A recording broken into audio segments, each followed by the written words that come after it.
Hello everyone, welcome back to another watch along, possibly the biggest watch along we've done so far in the channel. Possibly, I'm thinking it's the biggest. I'm thinking it's the biggest watch along up to date. And it features Spain versus Argentina in the World Cup final in 2026. The two teams zenye tulipredict zitafika final. Shout out to everyone mwenye alikuwa hapo during the World Cup prediction stream. The two teams zenye tulisema zitafika ndizo zimefika in the exactly the same way. Okay, not the exact same way, but the last four was correct. I don't know before that, but hopefully we get the result we predicted the same on that previous day. Without wasting time, I'm seeing the players are already on the field. I don't want to keep you guys waiting. I hope you guys have seen the lineups. In case you haven't, let me show you guys the lineups on the screen. Unai Simon is there between the sticks for Spain. Marc Cucurella, Laporte, Kubarsi, Pedro Porro, Fabian Ruiz, Rodri, the captain, Alex Baena, Dani Olmo, Lamine Yamal, and Oyarzabal. That is the Spanish team.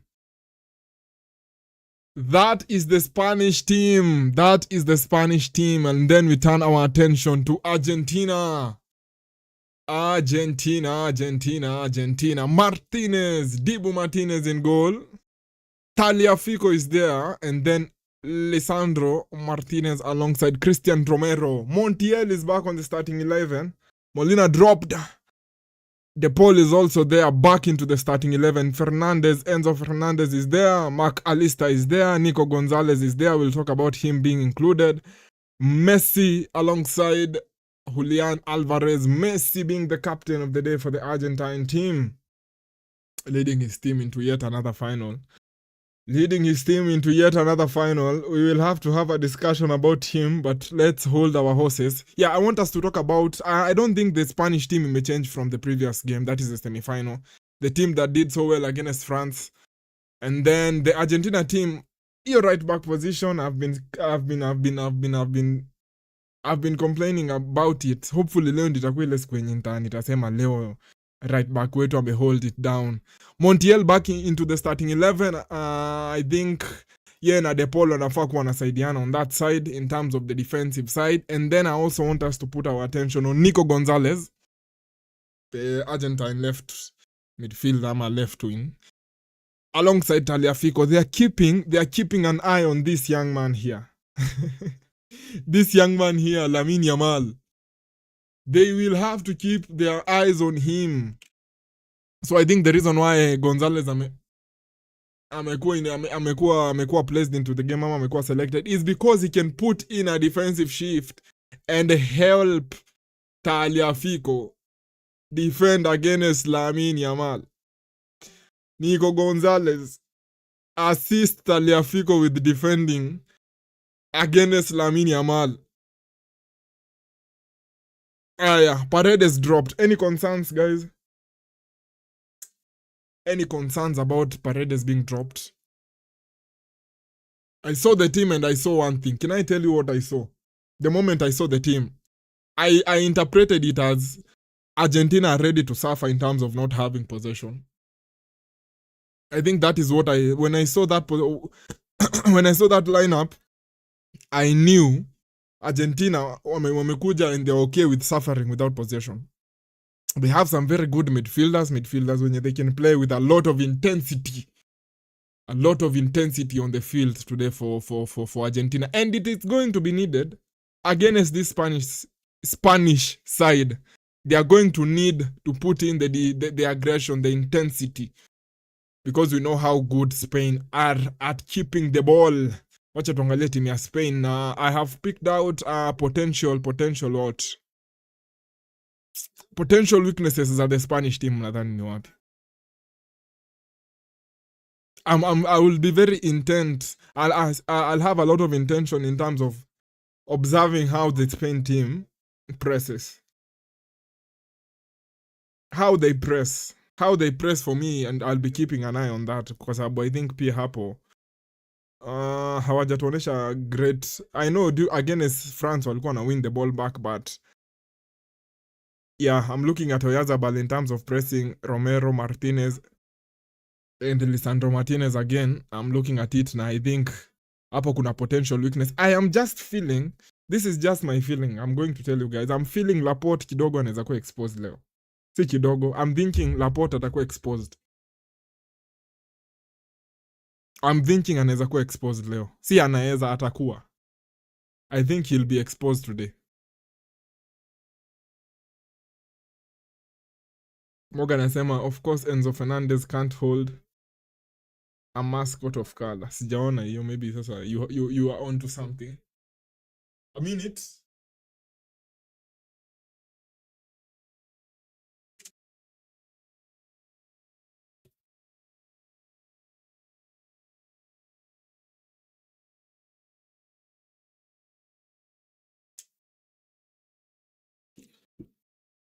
Unai pia kuna potential fraud.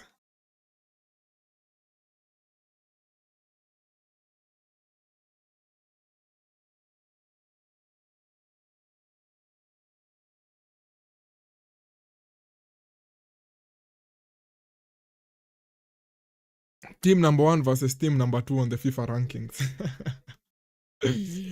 Slavko Visic is the referees. Sijaona watu wakicomplain. Unajua kuna watu walikuwa na complain sana about referees. New York, New Jersey Stadium is where the game is being played. Mbona wameandika delayed?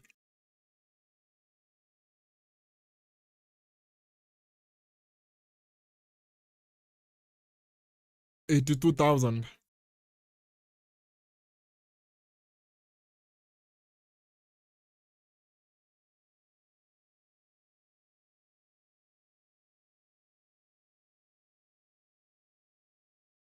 De La Fuente is there. Alongside pia wakiwa na mtu kama Lionel Scaloni. Sai sasa ndio time. Sai sasa ndio show time. What time is it? It's show time. Show time. Sai sasa ndio show time. Show time. It's show time, guys. Hold your nerves.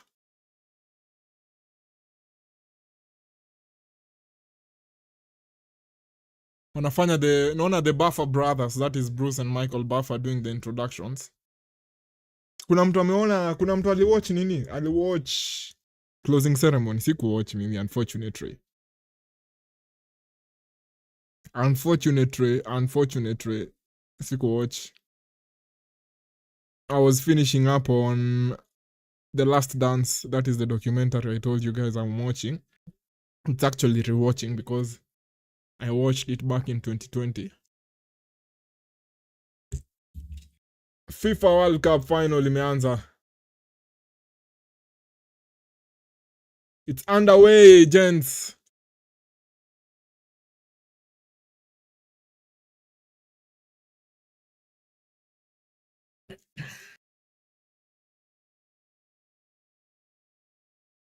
Ati amesema ana introduce watu kama ni reso. Ni antics, lazima they make it look good. Mkae rada, muwatch hizo Olympics za nini? Muwatch the Olympics in 2028, muone venye US watachachisha.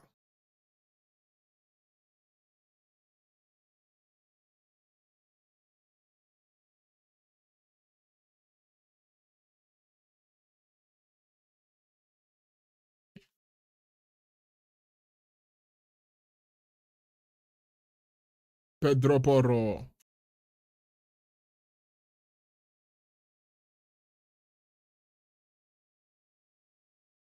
Ruiz.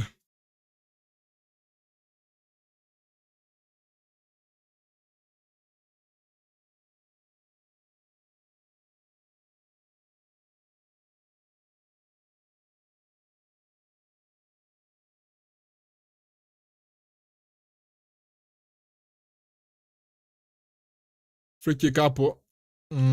Naangalia Laporte, naangalia Pedro Porro. I think hapo kunaweza kuwa na a very good nini opportunity ya Argentina to get the best of them.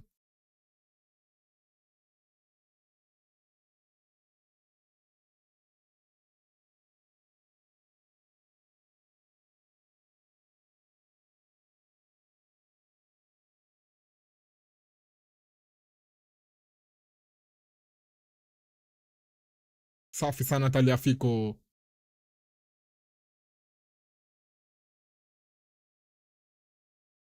De Paul.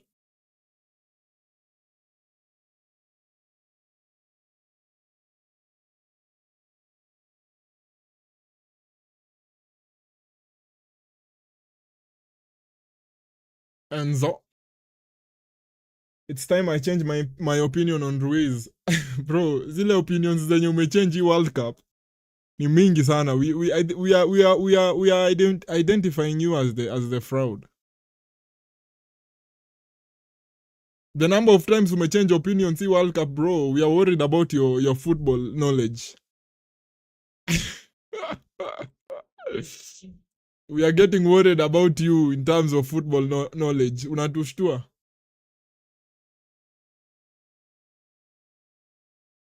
But ni sawa, we will forgive you.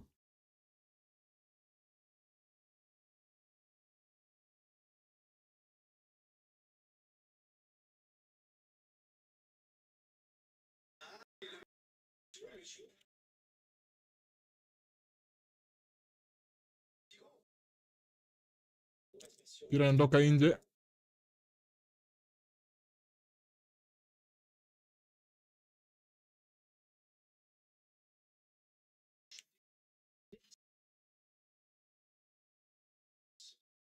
Unai.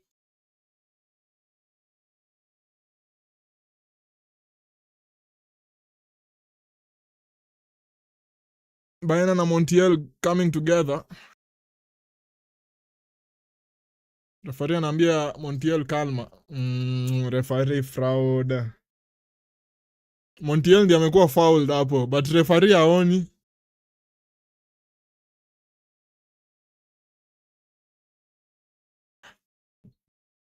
Oscar de la Fuente anapiga suti. You can't be a fraud because I detect frauds. How comes you haven't detected yourself?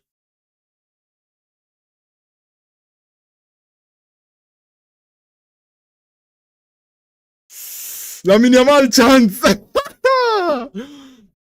Lamine wana combine na Dani Olmo hapo.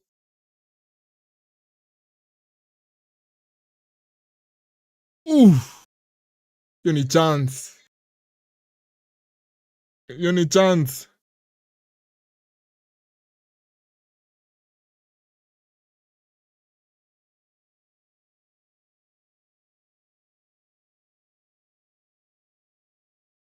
Argentina struggling with keeping the ball. Lionel. Man, hiyo ni chance bana.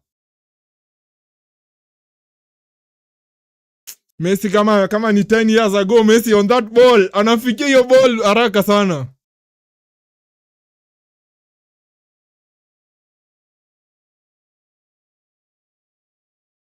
De Paul.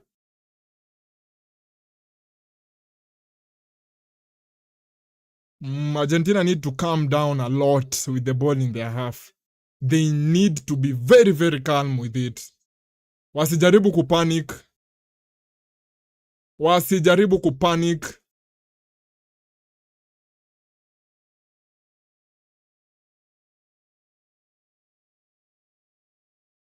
Lamine against Enzo. Ama ni Nico Gonzalez.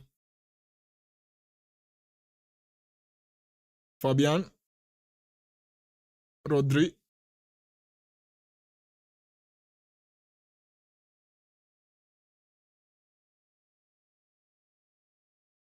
Most of the time najipatanga I'm watching the game, but before you watch game, this room was feeling very, very hot. Saa hii I'm watching it, sasa nimeanza sijui mbona nasikia baridi. Na nimenotice hiyo kitu ina happen frequently.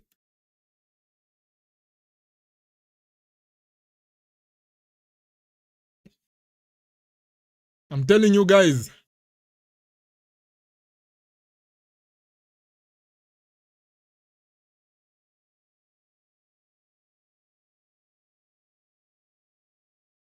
Olmo. Pedro Porro.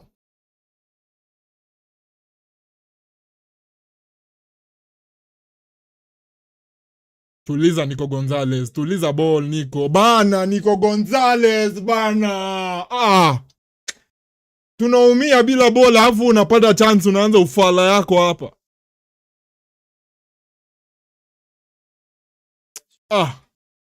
Tuliza na ball Nico Gonzalez. Unaogopa nini surely?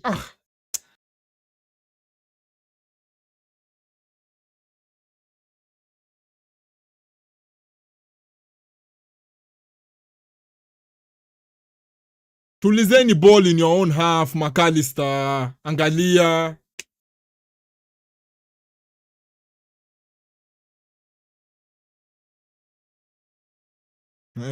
Taliafico is very experienced. Amewin a free kick up. Nico Gonzalez na McAllister wanapata chance ya ku maintain ball wakate speed hawataki.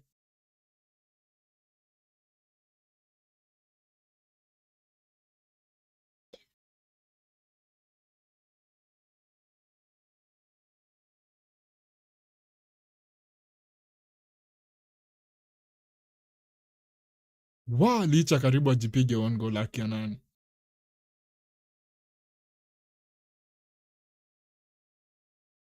Tushapura tena.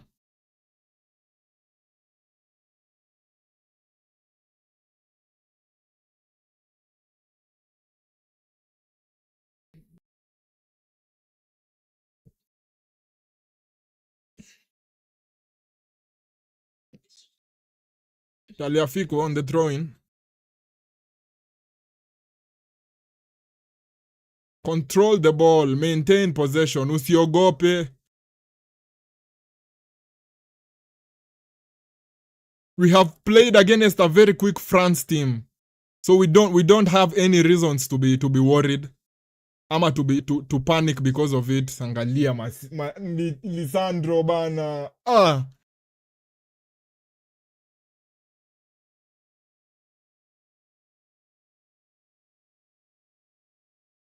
Trump is in attendance.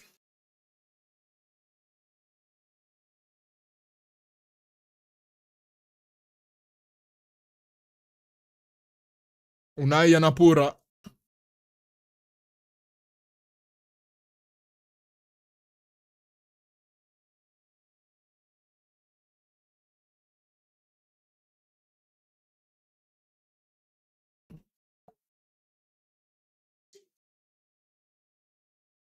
Licha anapura pia.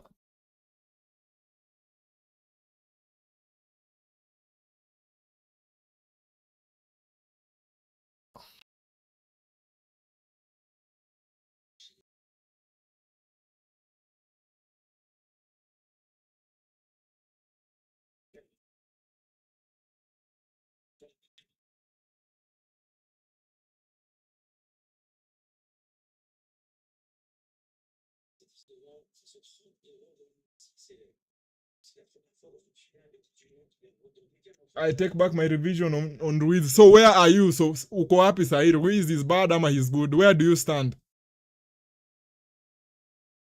Where do you stand? Yeah, Trump with his mate Johnny. Laporte.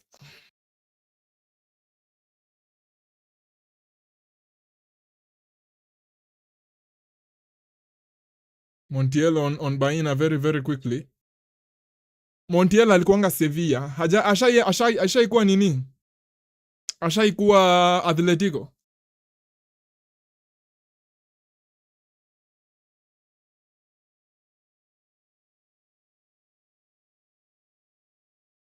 Ashaikuwa Atletico. Rodri.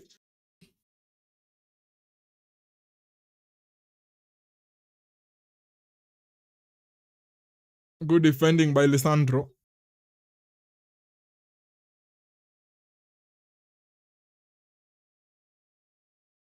Argentina, you should be ready.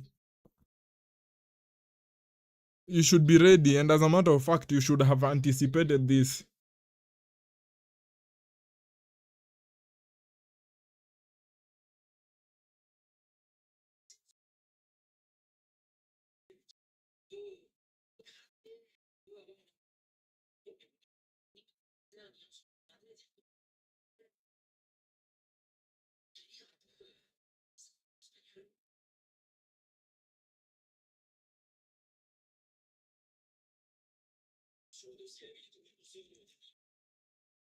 Pira nakujia Fabian.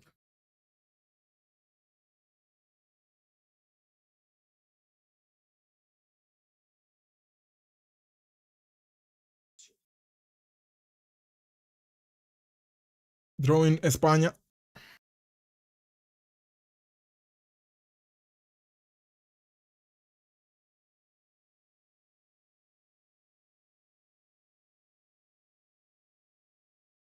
Thinking Montiel might have played in Atletico because he's Argentine. Sijasema because he's Argentine. Wewe ndio you're making assumptions about me. Si nimesema maybe alikuanga Sevilla. Sevilla niko sure he was in Sevilla. But sikumbuki Atletico ndio siko sure, but I'm sure Molina played Molina plays for Atletico, sorry. Hiyo mambo ya stereotyping ni wewe umeanza. Unai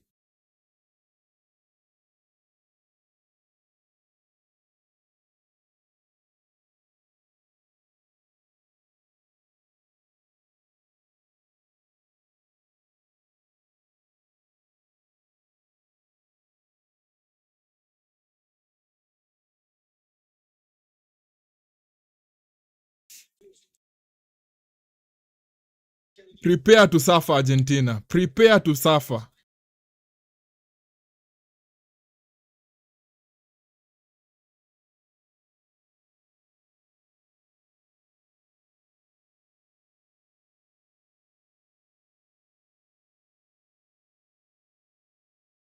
Kuna Daniel mwacha kuexaggerate.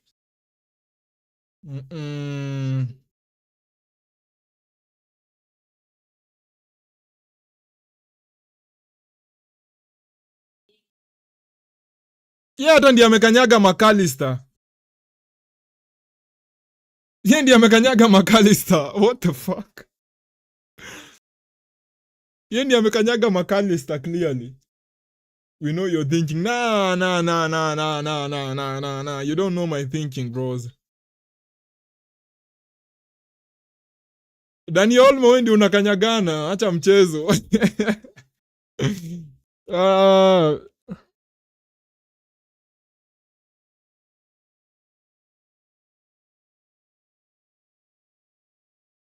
Bana hao ma superstars wa US. Hata nimewasahau. Naona Pharrell Williams ako hapa. Huyo movie actor mwenye wameoneshana before, sikumbuki anaitwanga nani. Mwenye alikuwa kwa ile movie inaitwa The Anchorman. Wase wenye meona hiyo movie ya The Anchorman, you know what I'm talking about. Huyo the main guy, the lead ama the main guy.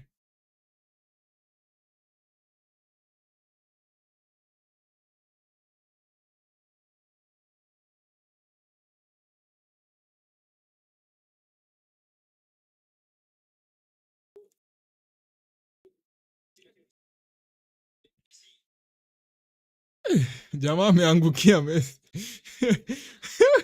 Baina amesema huu Messi hapana. Acha nimweke elbow kutoka nyuma kwanza.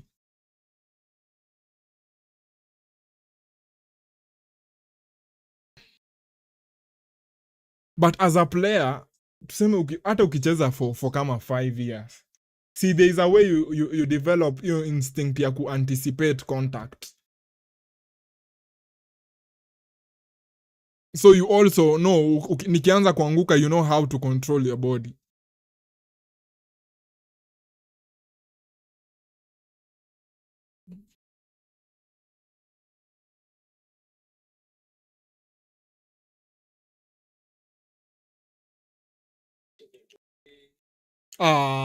De Paul, hujapima vizuri. Umejaza sana. Umejaza sana power.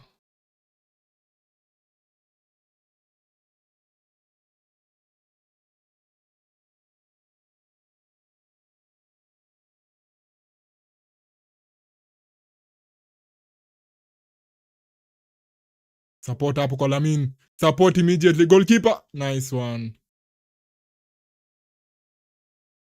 Sijaanza unyanyapa. Umeanza unyanyapa.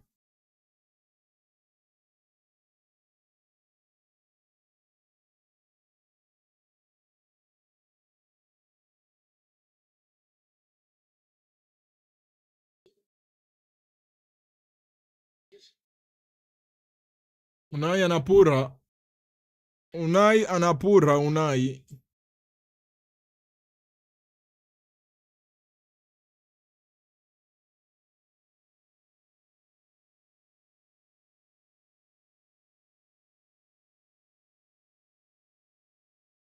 Just slow things down.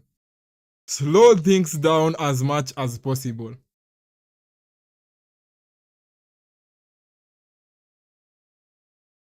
Angalia Nico Gonzalez anashindwa kusort miguu.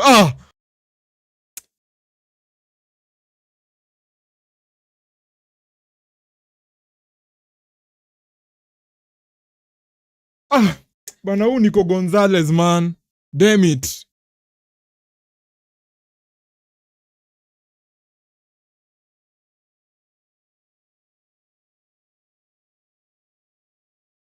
Angalia. Hajui hata kwenye boli iko bana.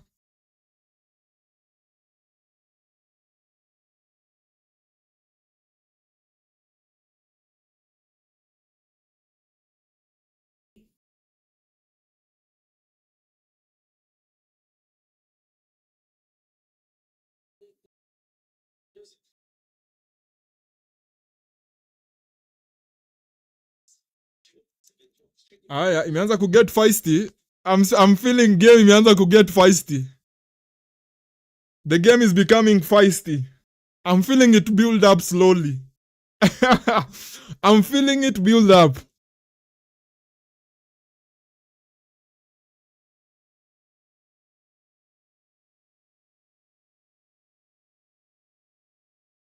Si unaona? Fouls zimeanza kuongezeka na players wameanza kukuwa agitated. And they are complaining more and more to the referee. By the way the Argentina players play, you could tell they are used to getting away with fouls. Nah. That is such a poor remark by you. Hakuna team yenye iko the only team used to getting away with fouls is the team that wears white and plays in Spain La Liga. Hao ndio huwa wana get away with fouls.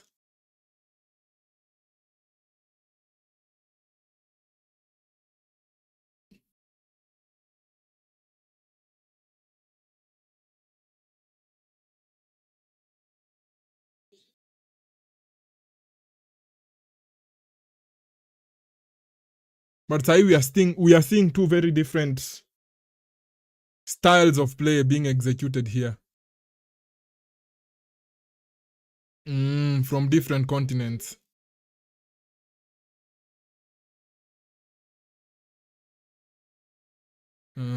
Watu wetu wa kuwin the ball back wako very slow.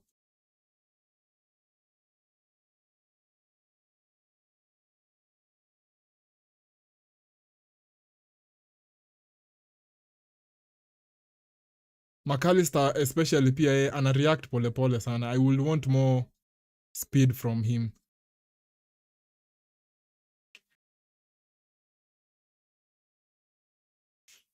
Oyazabal.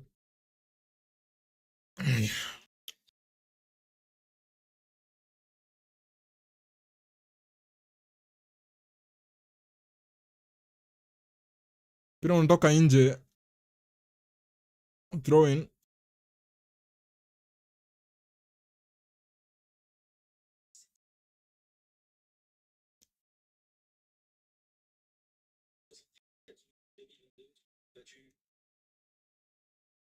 Lionel.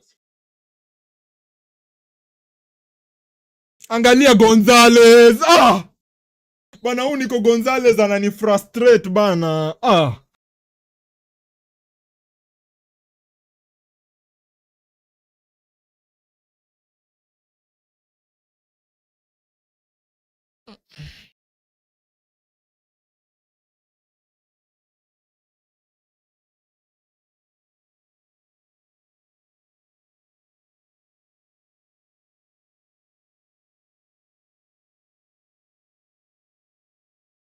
Licha.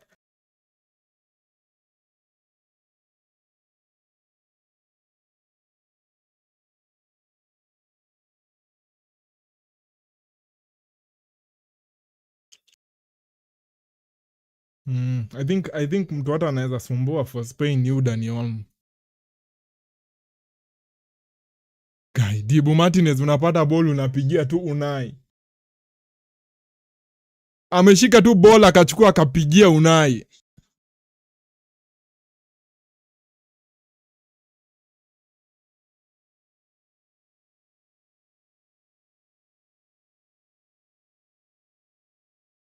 Kuku. Kona.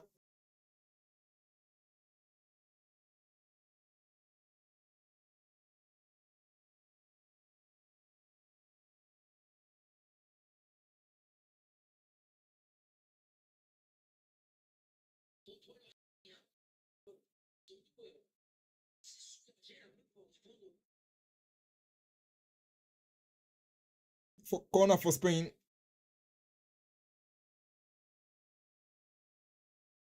Dibu anachukua. Usipure hiyo ball iende kwa mtu mwenye hayuko.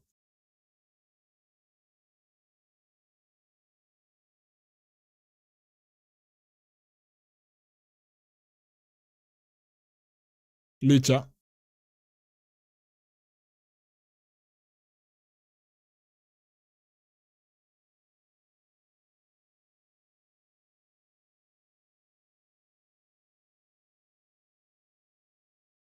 Mana wamevuruta Messi mkono. Ni Rodri atateseka against Messi. Utaumia bro. Amemvuruta. Rodrigo Hernandez. Sai tuko na 9 Ballon d'Ors on the field. Hydration break. We have 9 Ballon d'Ors on the field.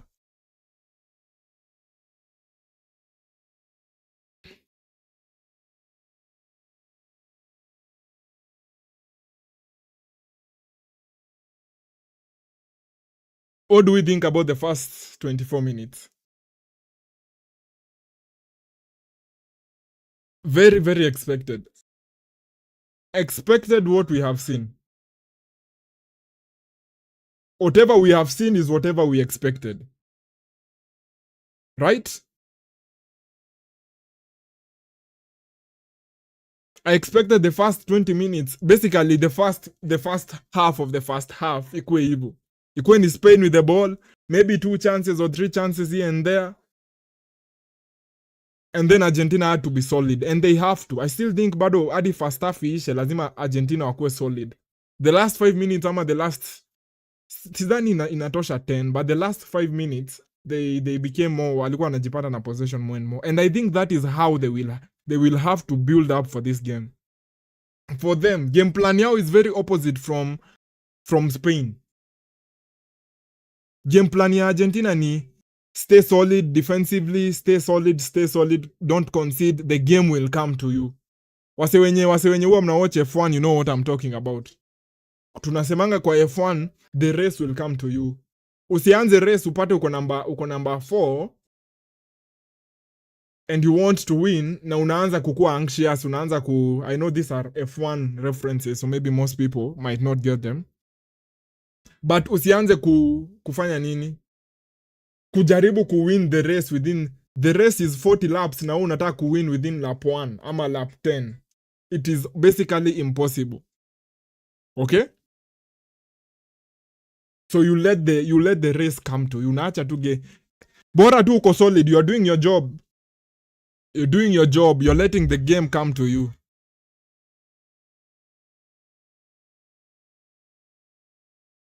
Bora you're letting the game come to you. Okay, stay solid. Spain now wako on the opposite. Wanataka things to start working for them as quickly ama as early as possible.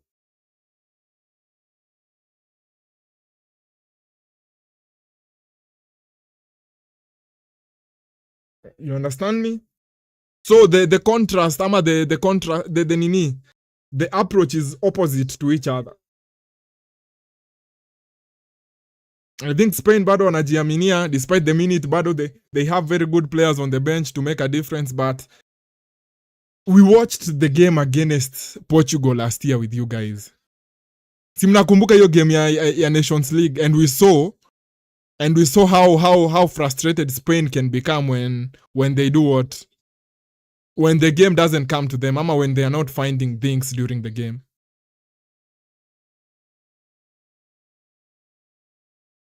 Pia Rodrigo Hernandez, you could tell he's used to getting away with it. Why are we getting a fun references in a football channel? Lawrence out. Haters mnakuanga. Haters hamtawahi tosheka. Despite whatever I feed you guys, bado mtaishi kucomplain. Mtaishi kucomplain about it. Kubasi cutting it short hapo. Kuna ile methali ya sijui imepimwa ama ni mimi niko jaba.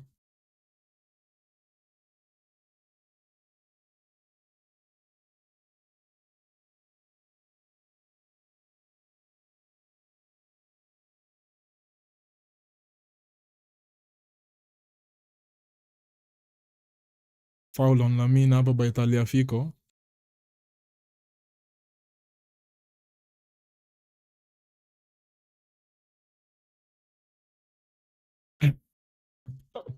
The Spain bench may go crazy. Kubarsi.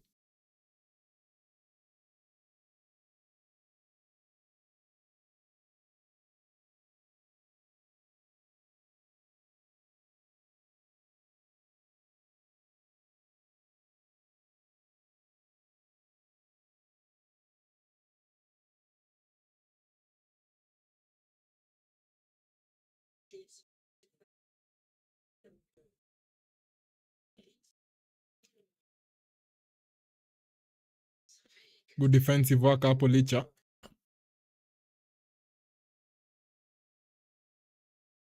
De Paul cutting it short. Enzo anaokoa.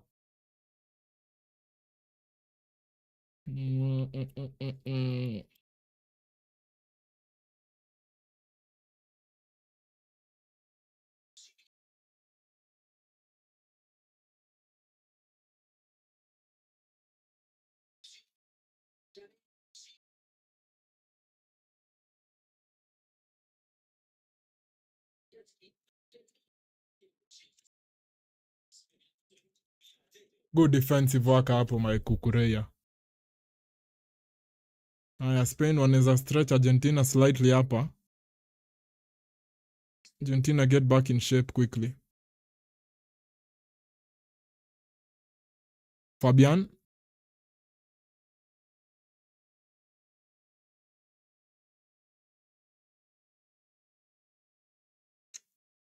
Yamal looking for the pass, not getting it.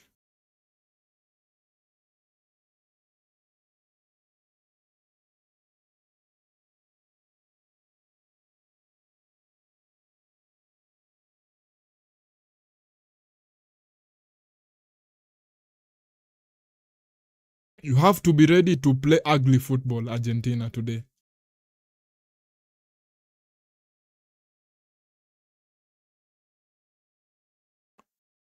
Bro, lakini sasa ujue in that heat. Unaona the way the sun is shining. In that heat, hii kazi ya kufuata ball si rahisi. Both mentally and physically.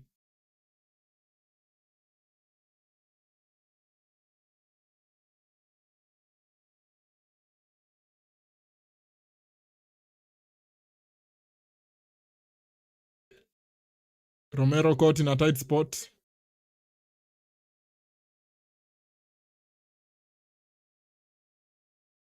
Spain keep it in. Rodri to Kukureya. Baina. Cheeky twist.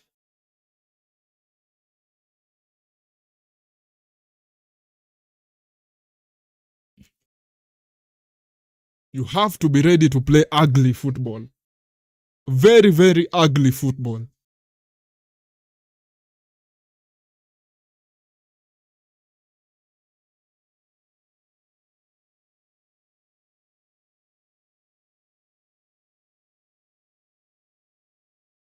Faster.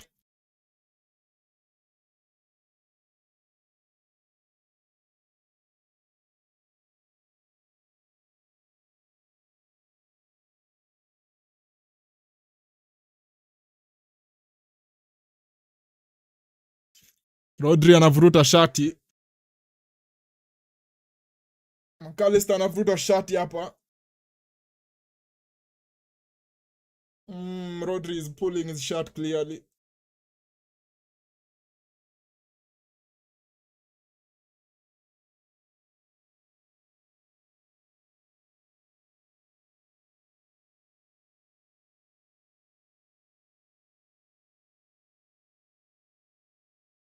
Set piece. We've seen how dangerous Argentina are on set pieces. So this is a chance for them.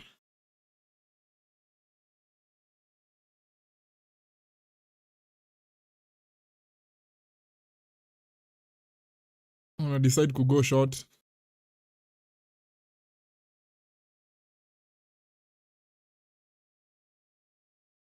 Argentina amejifaka hapa hapo na hizo set pieces za ufala. Hizo set pieces za ufala sizipendi. Just whip the ball in. Whip the ball in, guys.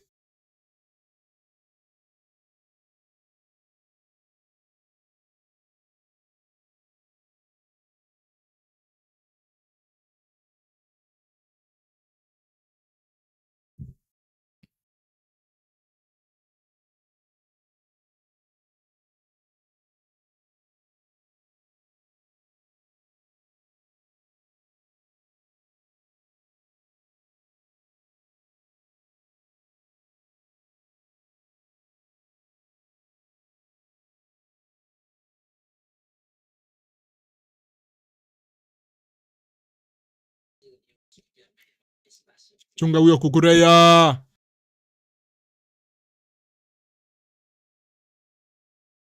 Someone amekuwa caught flat-footed hapo offside though. Offside kuku. You see what I told you about Ballon d'Or?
Mpira anatoka nje hapa, referee anapeana foul for Spain.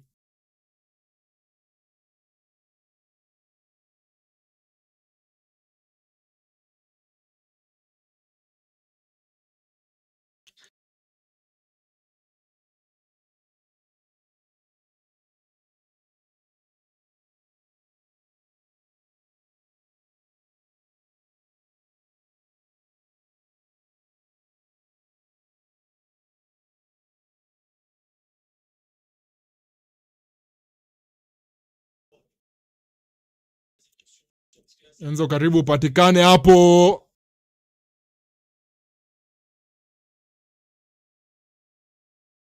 Good tackle by Montiel.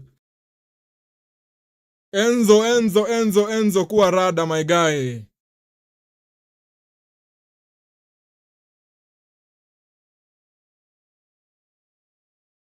Kuwa rada my guy.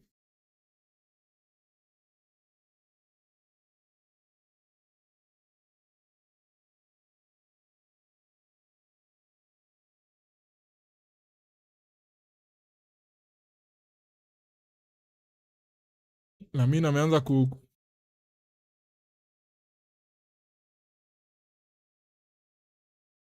turn by Oyarzabal.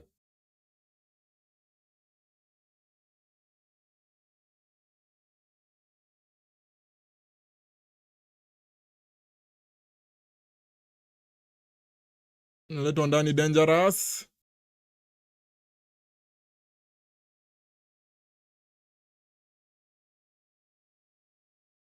Alvarez chasing ghosts.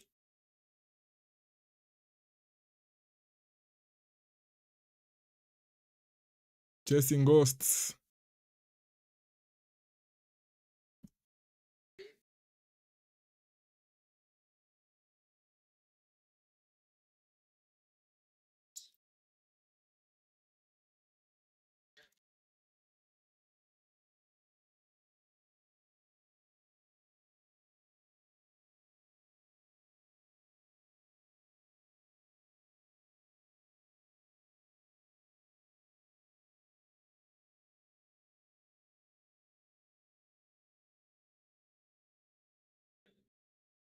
Baina.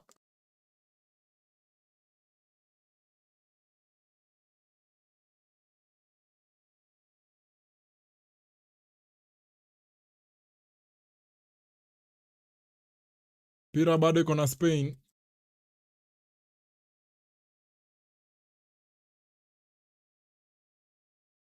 Martinez anaokoa.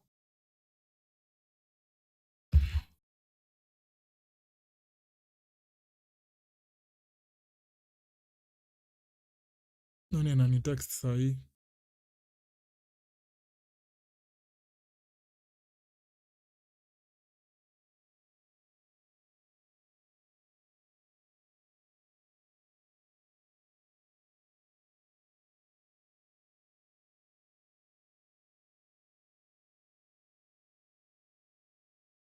Montiel usinishtue hivyo tena. Na hiyo ufala ya kuacha ball bounce. Staki hiyo ufala yenye mnaacha ball na bounce hapo Montiel.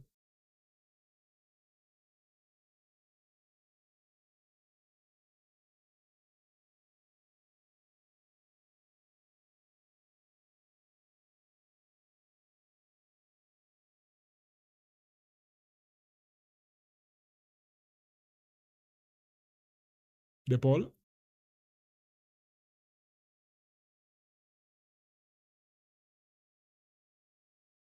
De Paul bana nje ya box bana mzee. Fucking hell. Hiyo si foul ref bana. Hiyo si foul. Hakuna foul hapo referee bana on Martinez.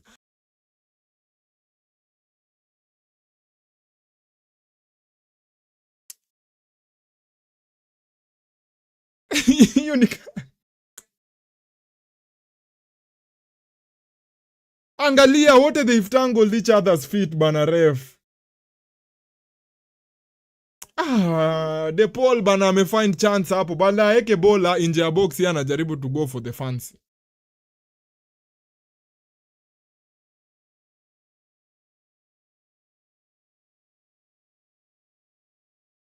Chance zitakuja.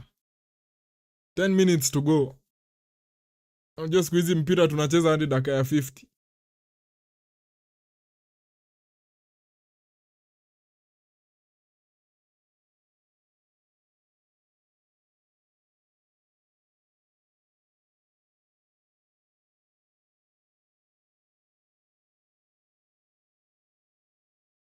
Rodri.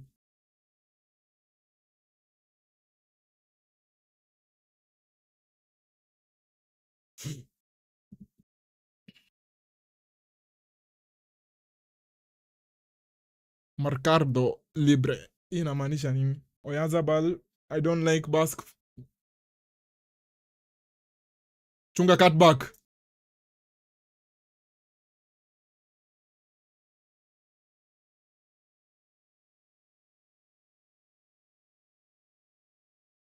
Don't like Basque footballers. Why? Racismo? Detecting some racismo right there. Potential racismo. VAR check.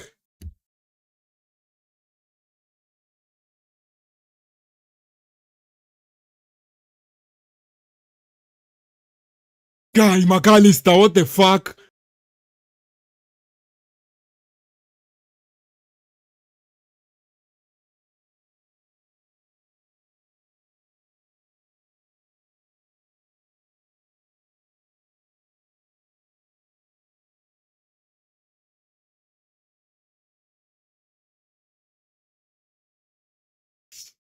Kukurea.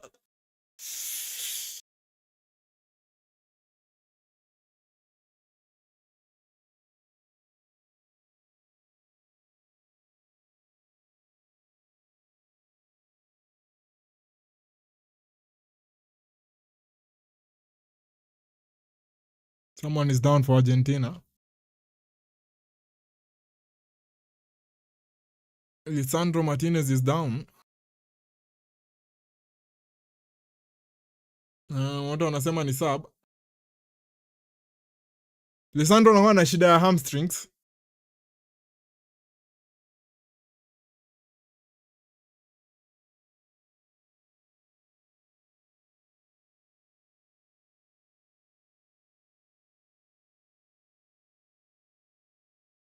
Licha off.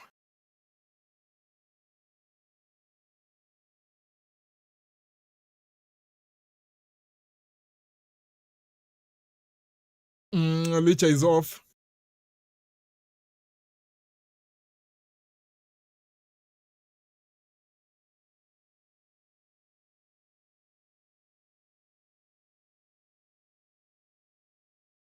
Lisandro off. Otamendi on. Ndio hiyo wameleta Otamendi as you have requested.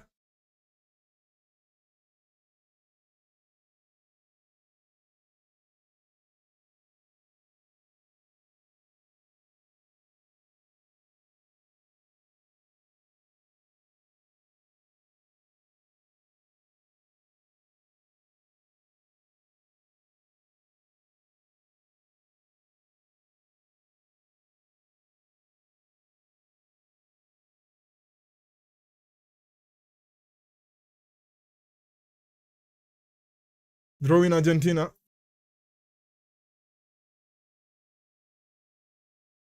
Wembanyama is here. Minnesota Spurs.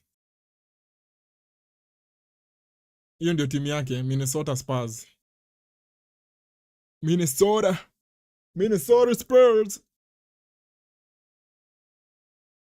I hope that is the name.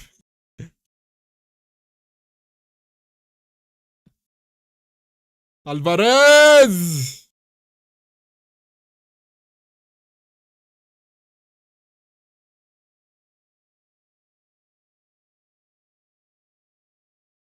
Unai anaondoa.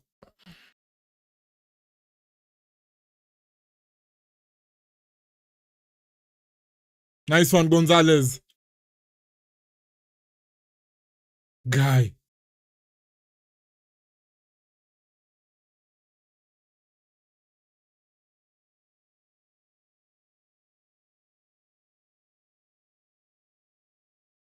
Kukurea anatoa.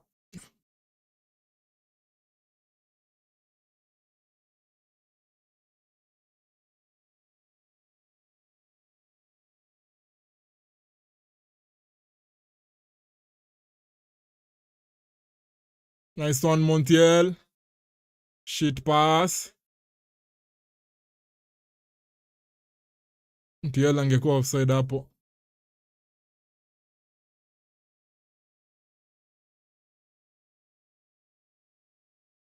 Lisandro feeling it on the bench.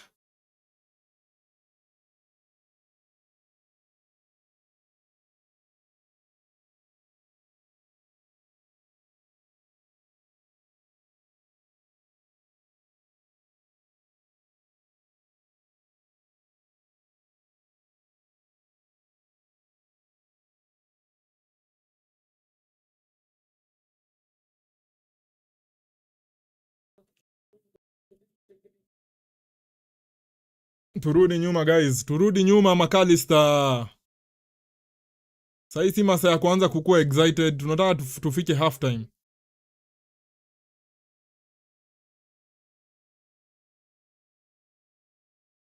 Ruiz.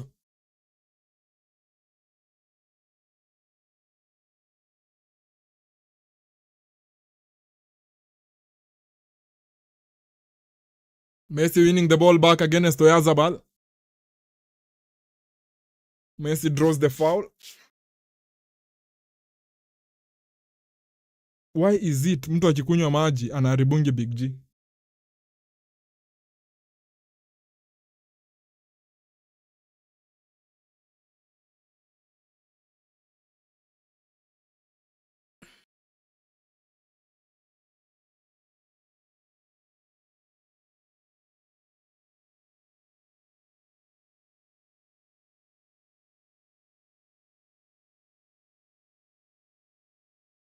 Uh,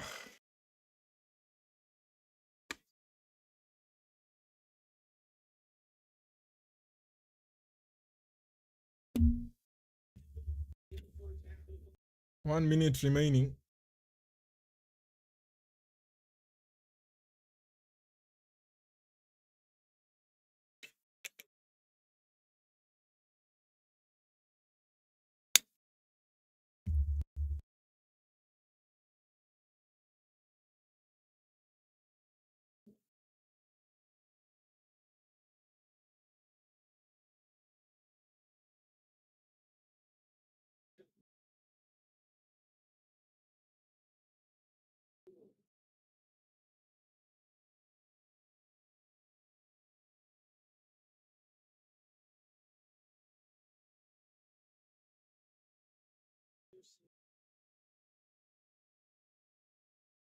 Halftime inafika in a very very tense. In a very very very tensed 45 minutes in the FIFA World Cup 2026 finals. Very tense. Very very tense.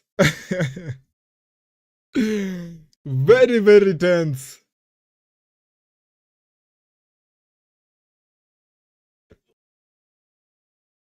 Very tense. You can tell sasa game people have started feeling that it's a final.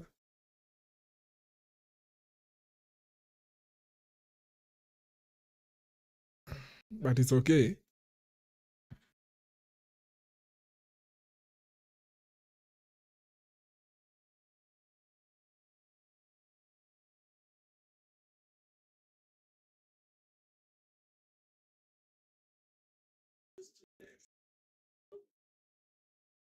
Aya guys, first half imekuwa imeshikana sana, but imehappen venye nilikuwa na expect. If I'm being honest, I think hivyo ndivyo nilikuwa na anticipate. Spain walijaribu sana the first 20 minutes they were on the ball. Very very very very intense.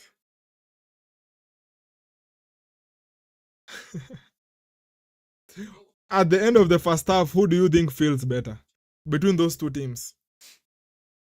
Who would you rather be? Spain, when you're in possession, you're maintaining things, you have 3 shots on target, you have 3 shots, 2 on target. Ama Argentina, when you're behind the ball for kama 90% of the times, you haven't conceded. Definitely, it's a good display defensively, but it means bado attacking wise, bado you still have something to go. Juu tukiamua to classify your first half, Argentina defensive, Spain attacking. I don't think uko na as much as tunaweza sema Spain hawa attack ile sana ile yenye they are just raining on you, but if we are told who has been more attacking in the first half, it's Spain. Who has been more defensive in the first half? Argentina. I still think the first 20 minutes Argentina walikuwa na struggle sana with maintaining the ball even in their half. Even maintaining possession in their half imekuwa a bit challenging.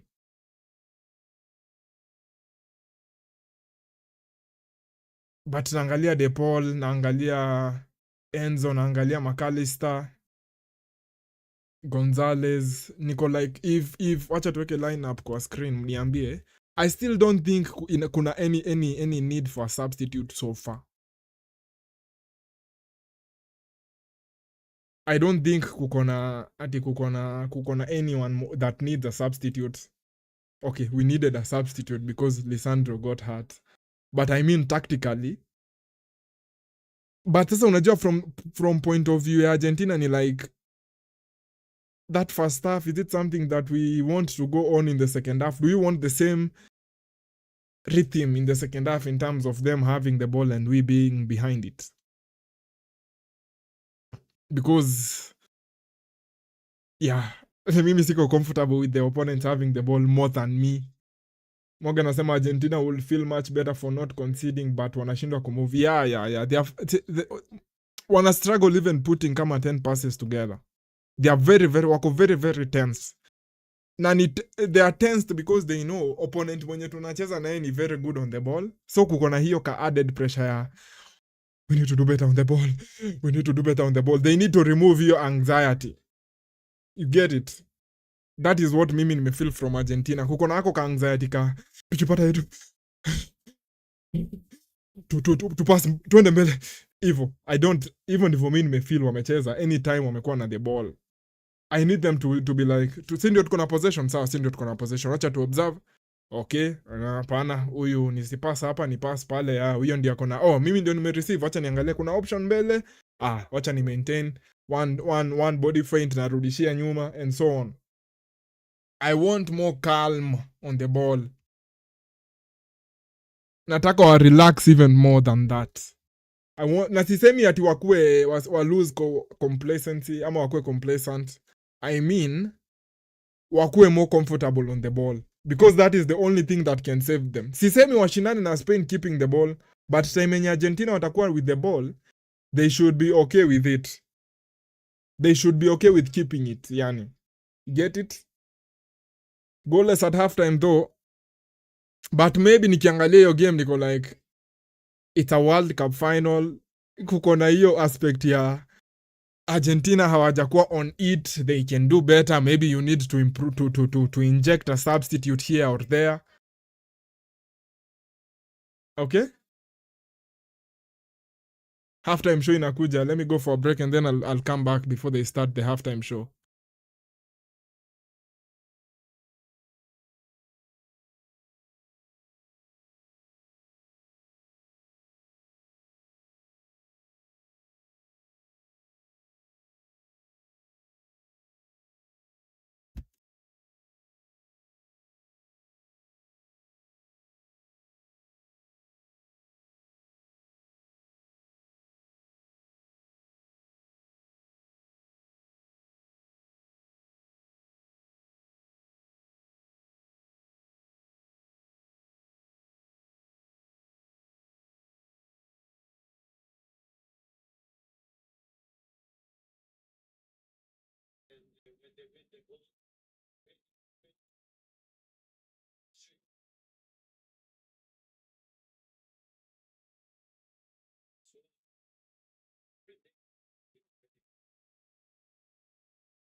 Sijui kama performance imeisha.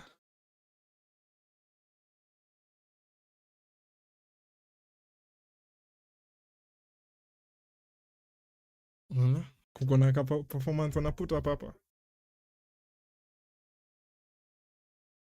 But I think leo halftime itakuwa slightly longer. Justin Bieber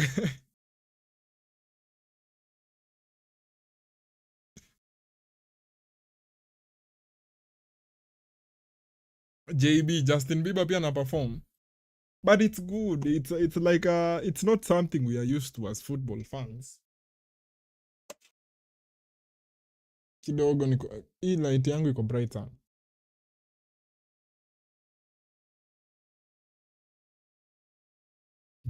It was definitely brighter than usual. But yeah, tulikuwa tunaongelelea tactics as we are watching the performance. I'm saying, do we think either of the two sides wako in terms of tubadilishe kitu? But I will also not want the same pattern of play happening for Argentina. So I will think if someone is to make a sub ingekuwa them, because in terms of root a game towards themselves, like they pull the game towards themselves ama towards their sides more, because another 45 minutes of that same pattern mtaanza kukua like itakuwa tiring, you know. So maybe for them au ndio inawezabidi wa change pattern. Nimeona Ted Lasso Coach Beard. Mi najua Ted Lasso, nilikuwa nimuite Ted Lasso but niko like that is not his actual name. But he stars in that in that show. I think he's the main guy in that show. Me, I remember him from movie ilikuwa inaitwa Horrible Bosses. And then watch movie inaitwa Horrible Bosses. Horrible Bosses. Ni mbili. They are two installments. Horrible Bosses na Horrible Bosses 2. Go and check it out. But sijikumbuki his name. Unajua sasa shida siku hizi ya nilikuwa tu najua Shakira atatokea. It was only a matter of time.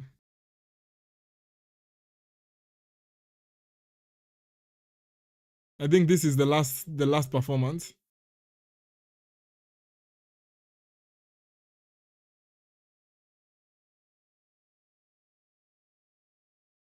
Unajua kitu moja yenye ni notice is singing and dancing is not a joke.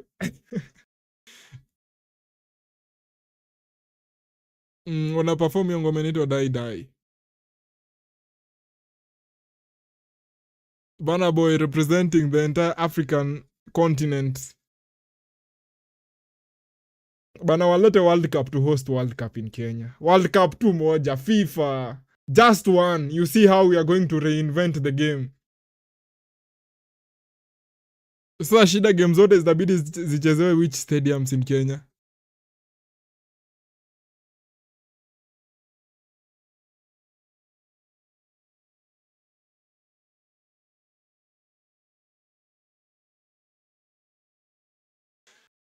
Good song though. It's a good song. I know Shakira like 2010 alitupatia ngoma, 2018 akatupatia ngoma. Sasa ametupatia ngoma. Like yeah. Good artist though. Itafika point yenyewe unaona kama okay. Acha nisiseme hiyo comment kwa sababu ina seem a bit bad. But unaona itafika point yenyewe ana create tunes za World Cup peke yake.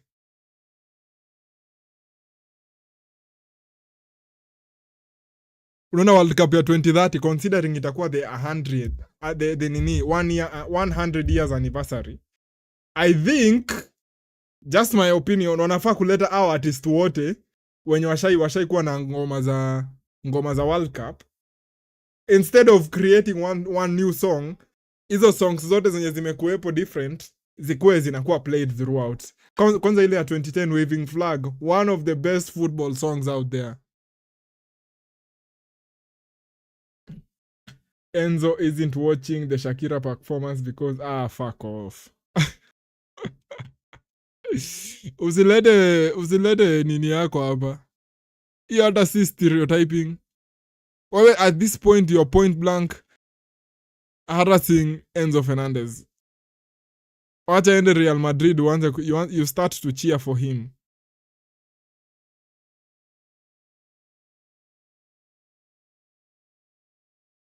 Even the kids are here, they are performing their own song.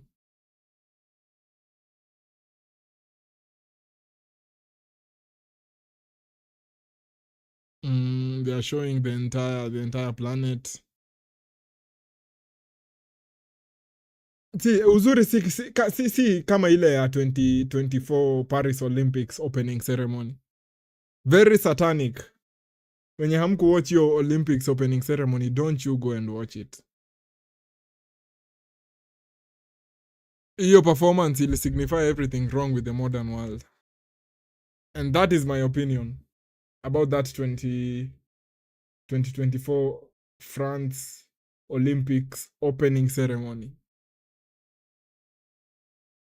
But uzuri sasa I know football fans, they are never afraid of voicing their concerns. Where is Jelly Roll? He's not an exception. Bro, Jelly Roll ni nani? Just sometimes pop culture knowledge yangu iko down.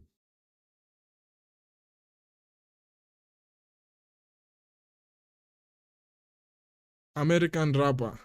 Huyu ni mwenye ameimba I'm Only Human, ni huyo? Ai, si huyo. Mimi niko jaba zangu.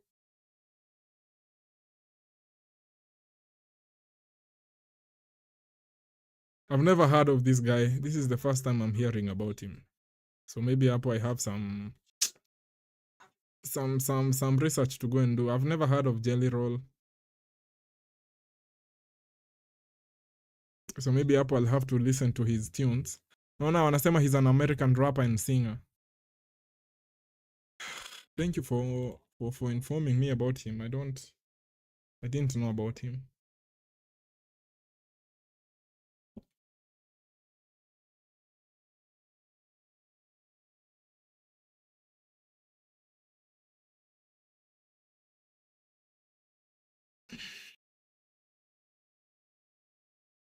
Unlimited home internet. Bana, internet majuni cheap. Internet majuni cheap sana, guys. I'm telling you. Okay. Price zenye sisi tunalipa hapa tungekuwa tuna receive almost 4 times the speed. Let us chat GPT this one. Compare internet prices. Compare internet prices in the US versus in Kenya.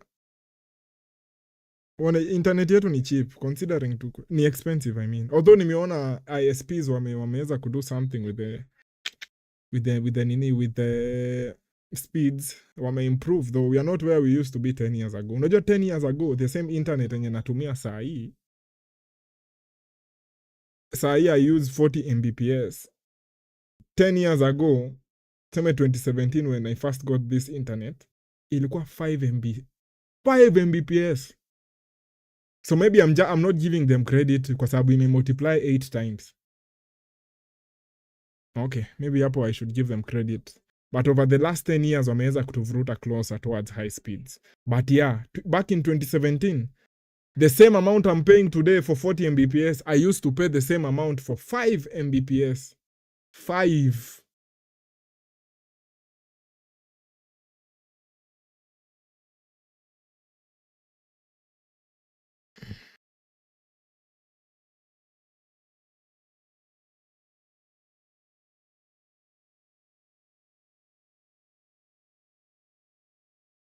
Nataka to compare speeds.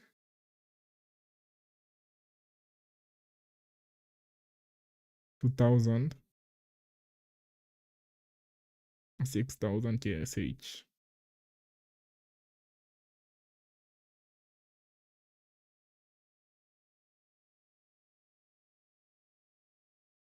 Unaona wanasema in Kenya 2000 shillings Sasa shida ya ChatGPT saa zingine inakuanga jaba. Juu sikia venye ChatGPT inaniambia ati 2000 utapata between 15 to 100 Mbps. Hakuna palike okay. Sawa, mi labda ndio sijui, but I know hiyo ni trash. And then inajicontradict hapo chini inaniambia for 3000 utapata between 30 to 40 Mbps. Majuu ukiwa na 3000 unapata 150 to 300 Mbps. In Kenya for 3000 tunapata between 30 to 40. Hiyo the same 3000 majuu ni 150 to 300 Mbps, of course. Mbps with a small b. So yeah, unaona bado we are improving, but bado we can get there. We can get there. All the ISPs in Kenya, this is me encouraging you guys. I'm encouraging you guys to keep on paving the way, to keep on doing it. You have done it very well in the last. Lamine Yamal alipata chance.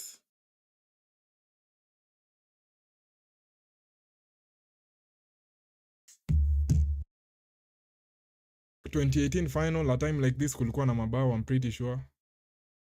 2014 is the last time enye tulienda hadi extra time. Hey. Without a goal, that is back in 2014. When mlikuwa mna watch 2014, you remember. Argentina against Germany. Nilieka stool lingine hapa nyuma. And I'm not loving it here behind. Kwa sababu inafanya seat yangu ikuwe.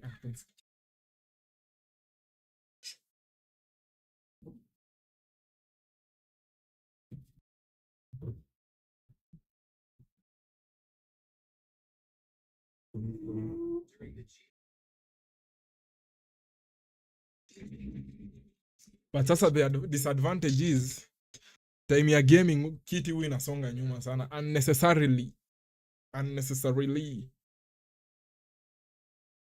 Hope you guys are chilling. I know most of you support either team, so you're just sitting there waiting for the fireworks to pop up. See, when we have allegiances with certain teams, we have teams participating, we're in a very difficult position.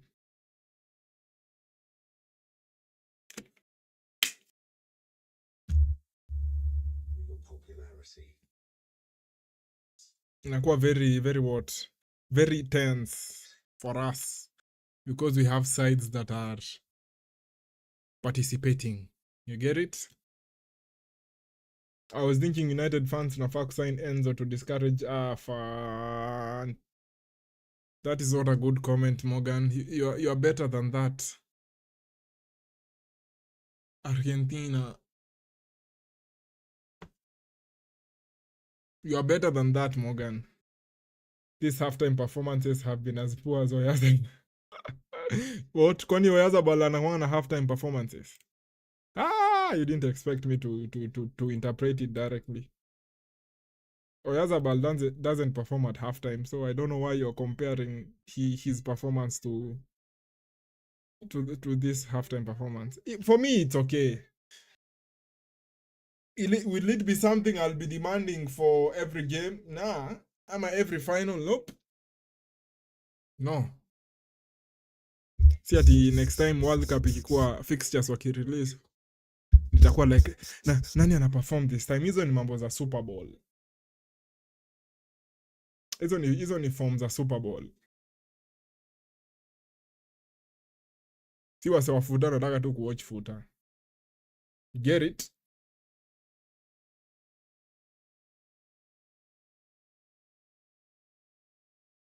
But it's okay. Maybe naweza ipatia how many? Sasa unaona venye players wamerest. Tangu twende half time sahi it's 22 minutes past 11.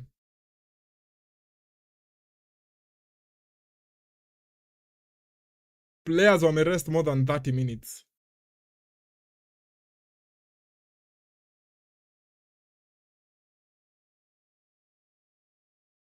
Argentina making the sub.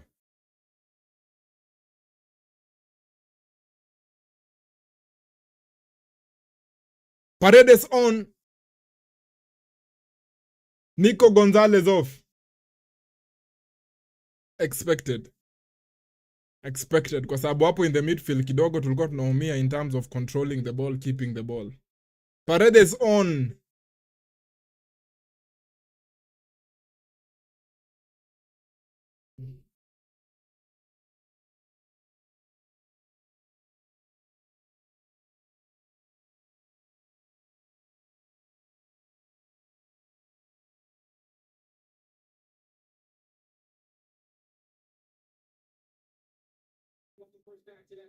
Laporte.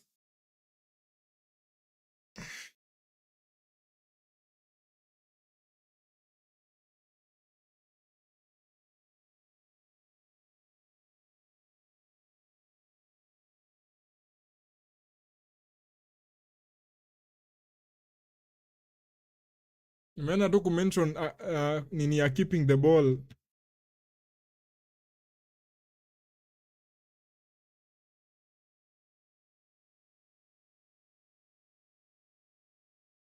Paredes funny enough when una misplace pass bana. Wacheni hizo boys. Paredes ameingia kwa game ashaanza kutudunga hapa ashaanza kutudunga manini mavisu. Calm down boys. We have been in the final before.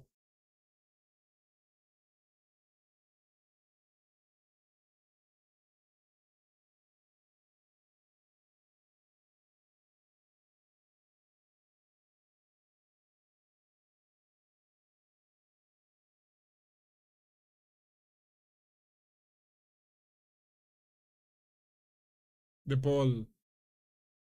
Maintain possession boys. Otamendi.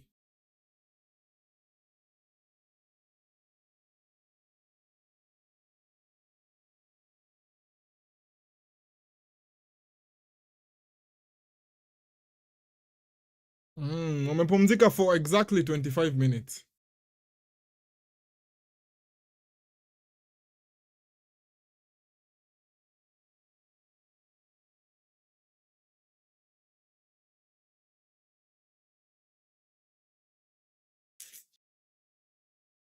Corner for Argentina. I think itachangiwa. Pia mimi nimeona Montiel ndiye ameguza hiyo ball wa mwisho.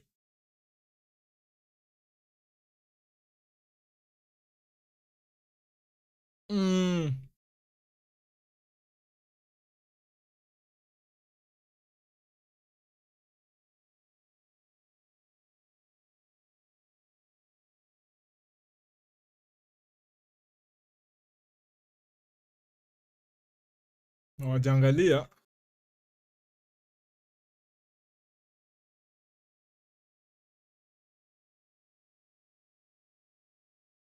Last off McAllister goal kick. Umeinterpret quite literally. Ati yaweza bal haku perform after. Mimi nashangaa unamaanisha ni ukisema is as poor as McAllister's performance. Na yeye kwani yeye ana perform half time.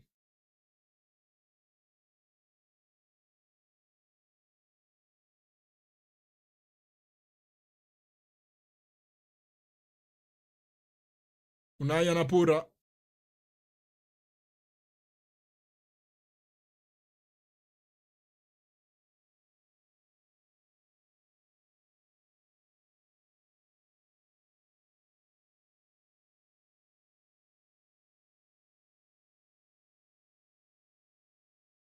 Sasa mu expect more one-on-ones huko Taliafico na Lamin. Venye Nico Gonzalez ametolewa, expect more one-on-ones hiyo pande.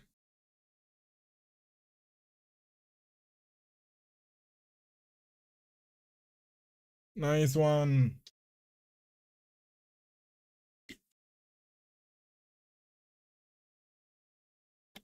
Medina na Molina.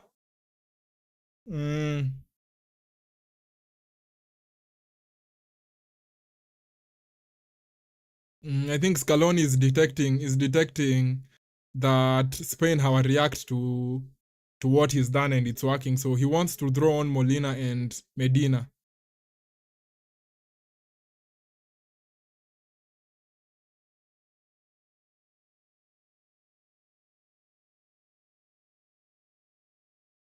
Scaloni is very good at picking out what is needed at the right moment. He's very, very good at that.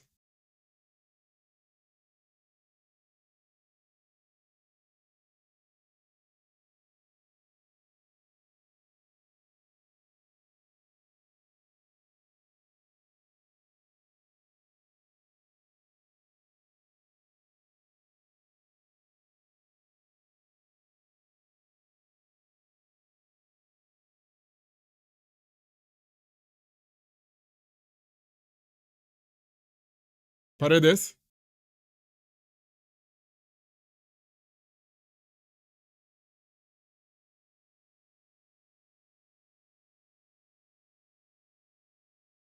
This is the second time Baina amecommit foul. Referee. Ref.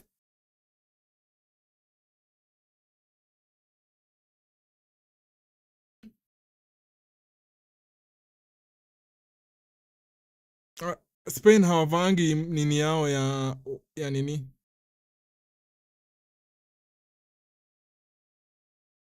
Hawavangi badge yao ya Euro Champions. Ama European Champions. Si wako na hiyo badge, I think.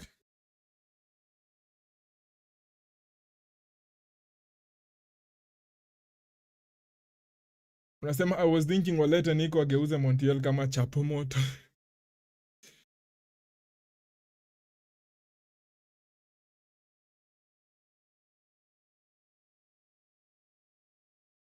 Sasa Paredes surely.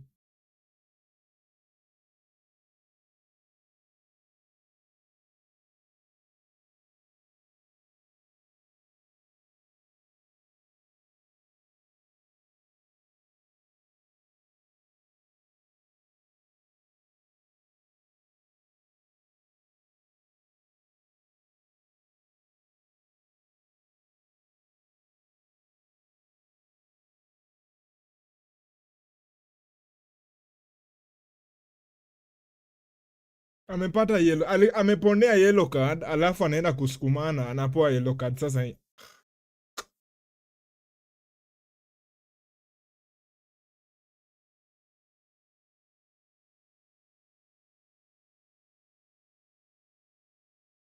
Si understand. Umeingia umecheza only 6 minutes, umemake a bad mistake, hujapoa yellow, and then you go and push a player in front of the referee. Like really? Ni kama you want to definitely get booked. We are on Paketa settings. Hizo ni settings za Paketa bana.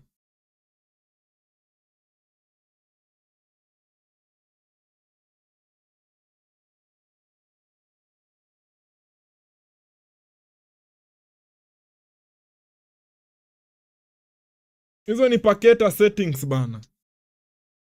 Paketa anaingia game anadungwa yellow immediately.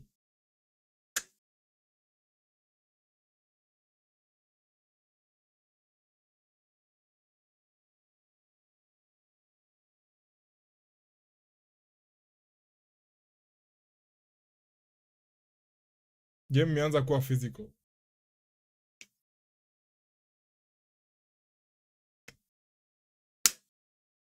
Sijui mbona anamsukuma. Na referee ako hapa mbele yako, unasukuma player tu direct. Really? Paredes. Ulikuwa umeget away with the foul on Rodri.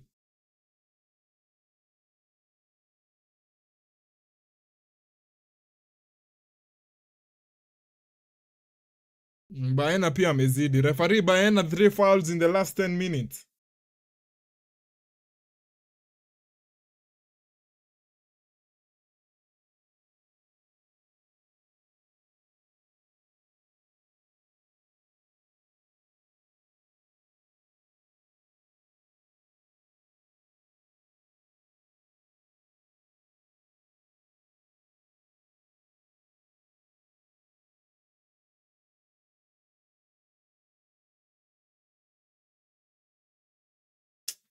Spain breaking out. Hatari! Poor decision making. Thank you, Oyazabal. Thank you, Oyazabal. Oyazabal with very poor decision making.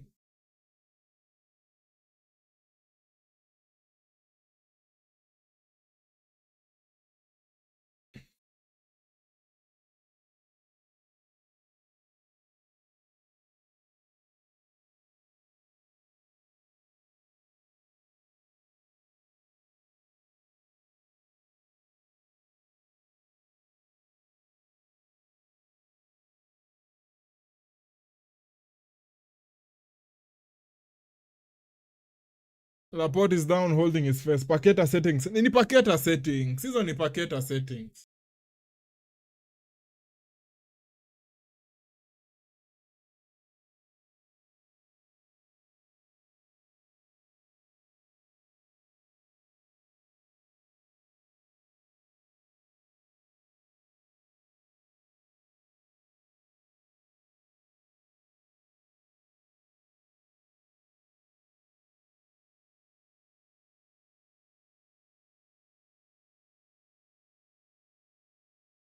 Hatari.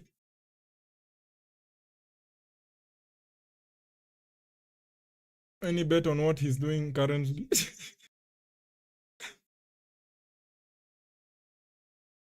Hakuna pressure on the ball.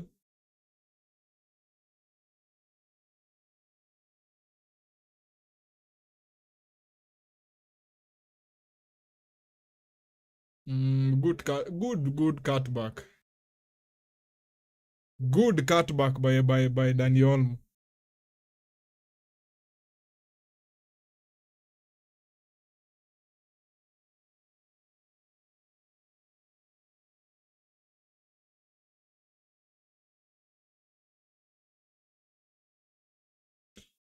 Referee feels the need to remind professional players about holding each other.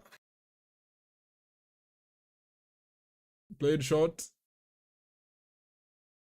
Pedro Porro, Pedro Pua.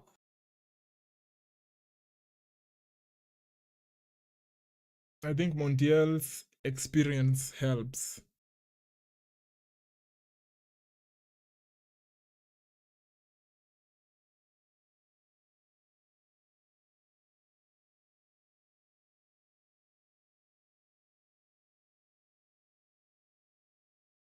Montiel off, Molina on. Medina ameenda wapi?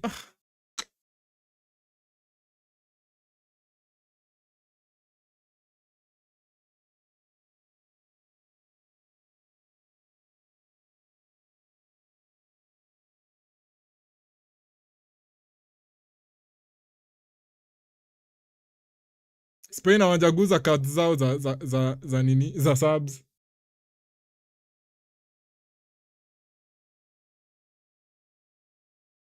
Pedro Pua is such a such a good banter name.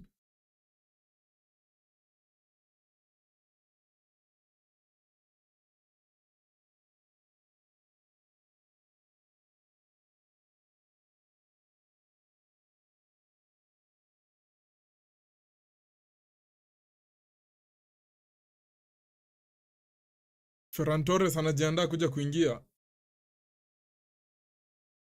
Itakuwa interesting kuona watatoa nani, Baina ama watatoa nani. Man. Hata kumaintain ball ni ngumu bana leo. Maintain two possession. Anytime tuna win ball back mnawarudishia, imetuchosha. Mnaturudisha into defending again kwa nini?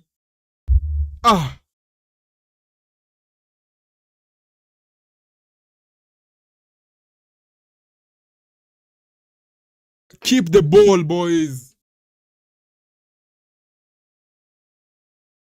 Pedro Pua. Free kick.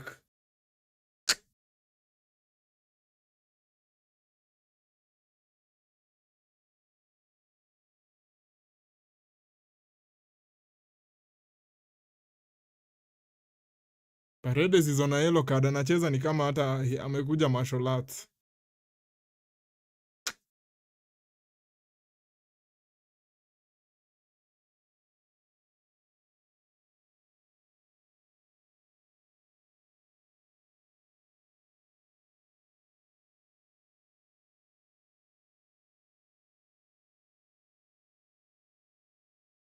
Lamine on the free kick.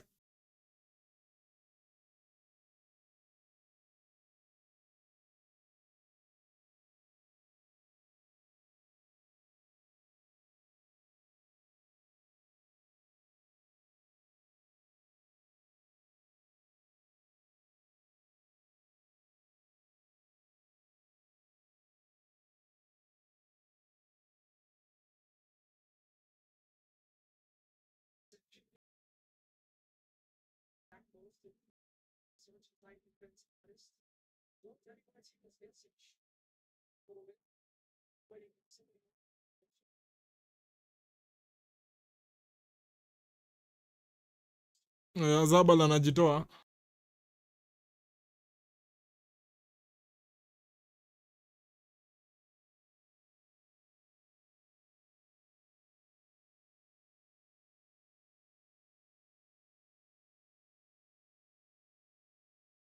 Draw in Argentina.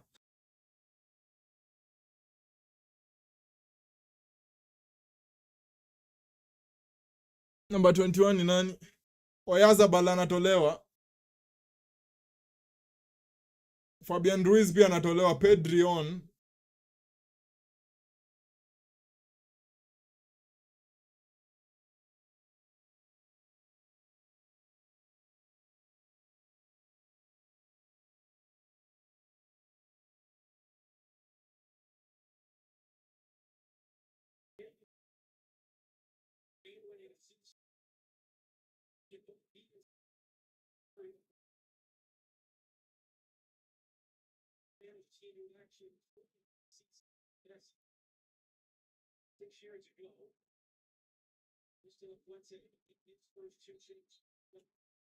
Hizi foul ni za ufala sana Argentina. Otamendi.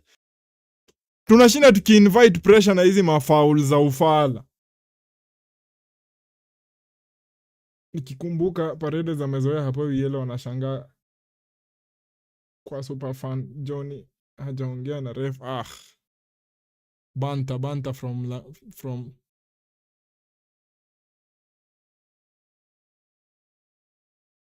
Lamine goes down too easily.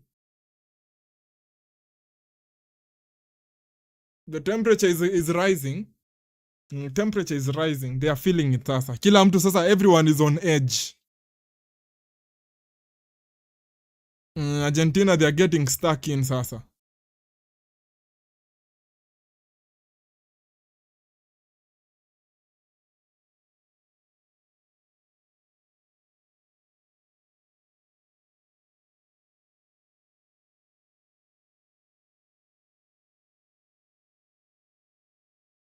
Good interception Paredes. Wacha tu arudi nyuma.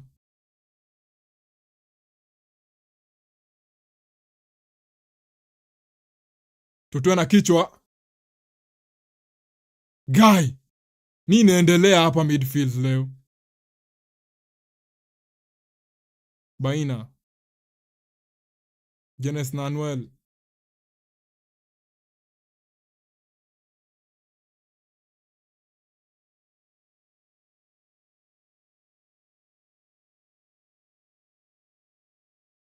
Ni Martinez, ukianza kuspill ball hivi sasa, umeanza kuleta concerns.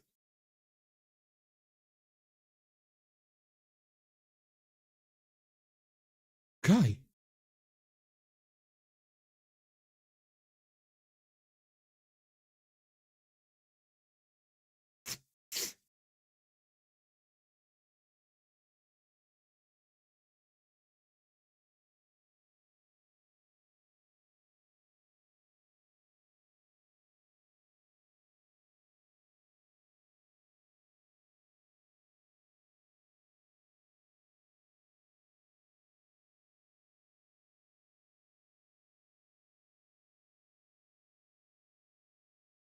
Corner for Lamine. With Lamine, sorry. Funika uko juu Lamine. Defensive touch by Paredes.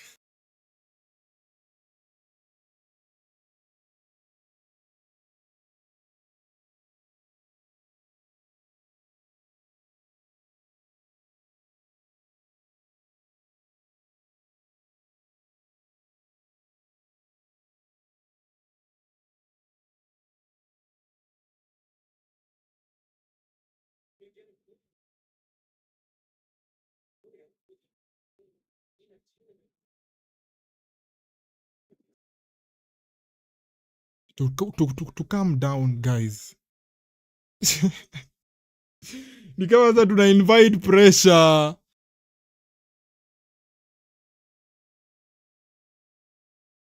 Argentina I think itabidi foul ingine. I think tu tunahitaji tu as many technical players as possible.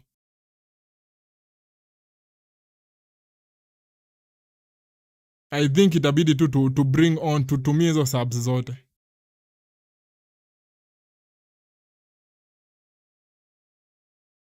Oh my god, bana ai bana. Oh.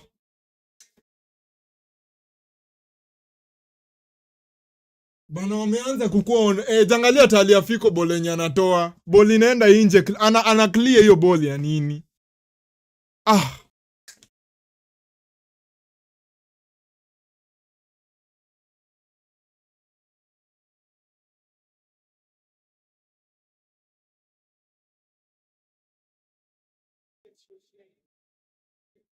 Sijui mbona huyu jamaa anatoa nini? Anatoa kona, anatoa ball yenye hata haiko. Anatoa ball yenye hata haina danger, anaenda kuwapatia kona. Hizi ni Paketa settings mse. Hizi ni settings za Paketa. Ferran alitoa chance.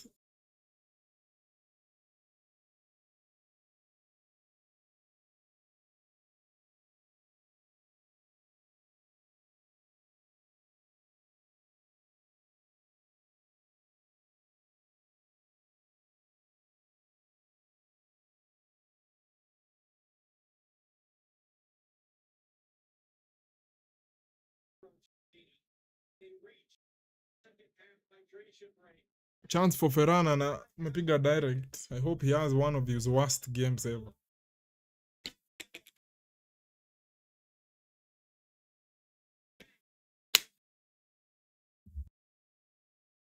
It's going to be difficult. We were ready for that.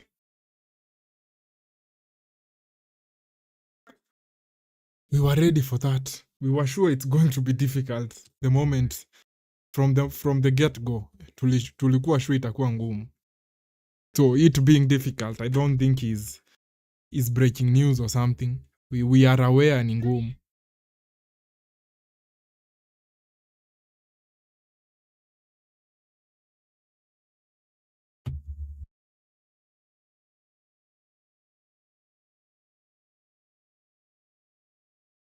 I feel like nafaa nikuwe na Joe jamaa wa the anchor man. I should Will Farrell, yeah. Will Farrell.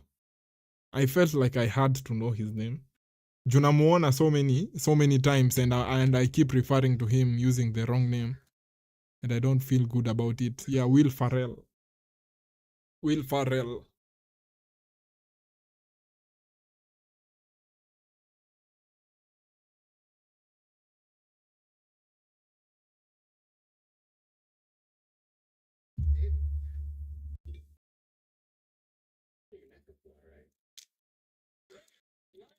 Wishing the worst on your club's player.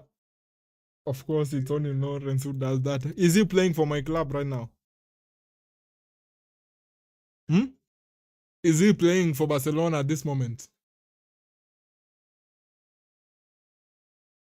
Beyonce na Jay-Z in attendance.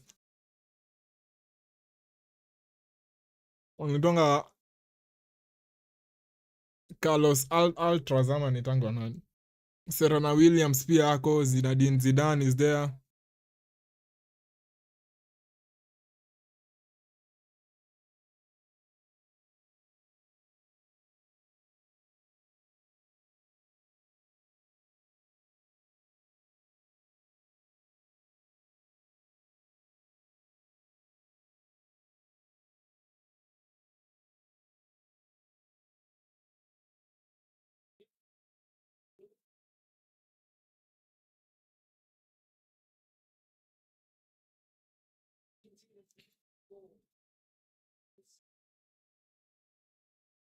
Romero off.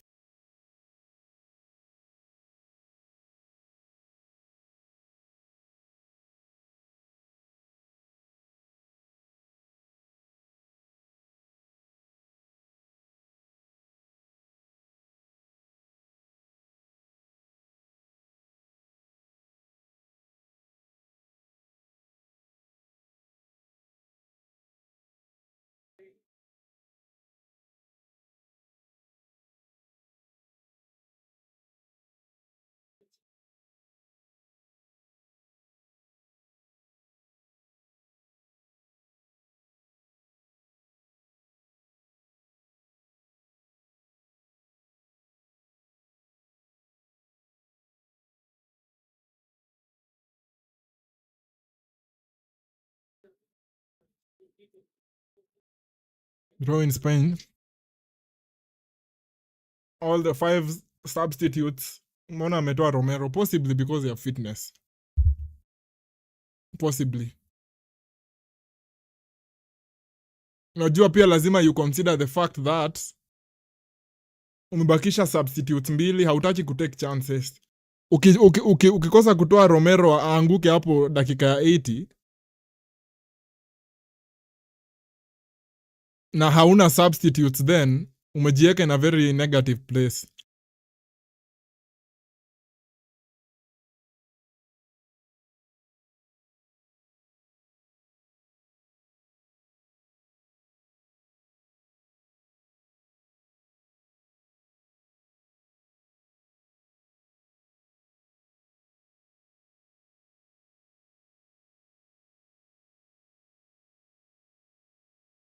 Tusiogope ball boys.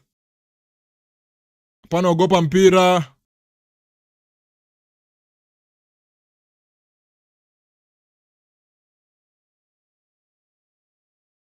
Hapana ogopa mpira boys.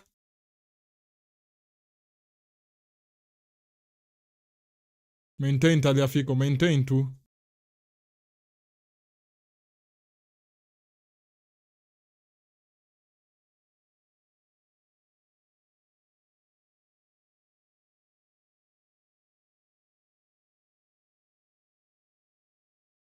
Simeone kitu nzuri. Fuck off, Giuliano. Fucking hell, Giuliano Simeone, fuck you so much. For fuck's sake.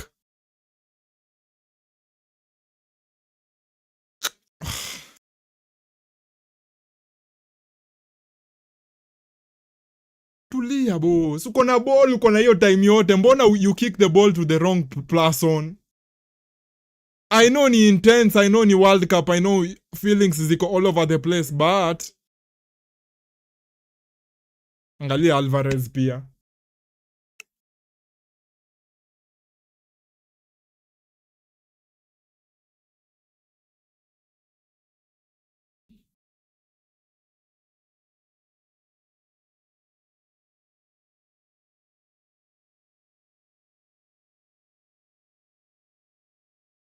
Kwa nini unaka Simeone bro ako peke yake, anashindwa si heri useme wacha ni pass ball nyuma.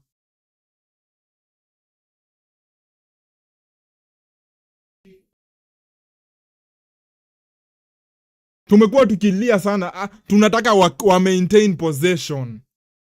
So work up possession, tumefika kwa box yao. Huyu jamaa ana waste ball tu hivyo unnecessarily. Keep it, hatujakuwa kwa box yao hivyo, hatujawaforce wa defend hata kidogo. Tukieka na ball hapo nje ya box kama 5 minutes, wataanza hata hao kuingiza njeve.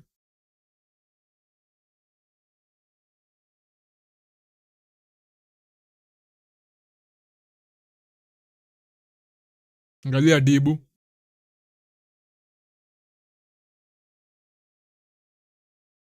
Dibu anapewa bola, anaanza kupepeta hapo nyuma. Tulieni magai, si tumekuwa hapa.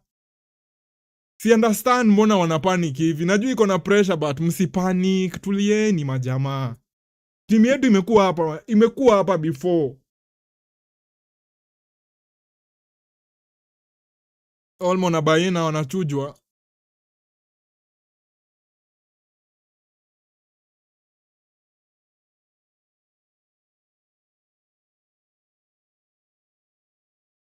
So wamebakisha Baina, Ferran,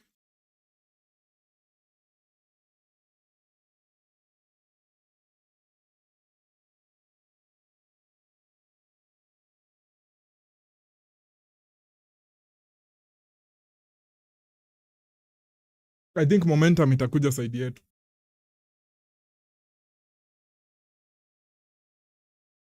I think momentum itakuja side yetu. Hizo subs zenye amemake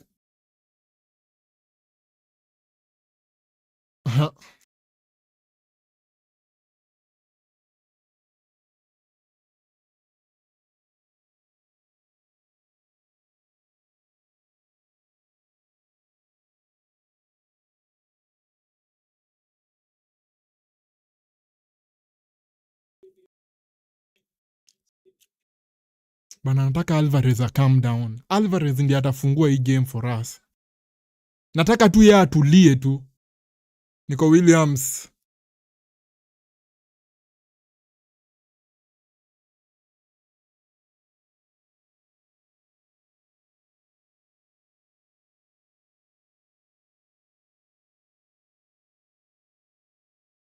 Pedri saved.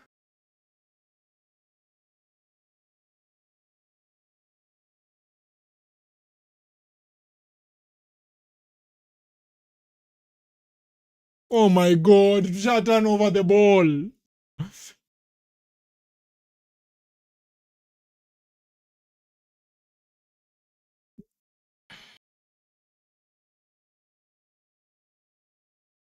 Medina doing very well hapo.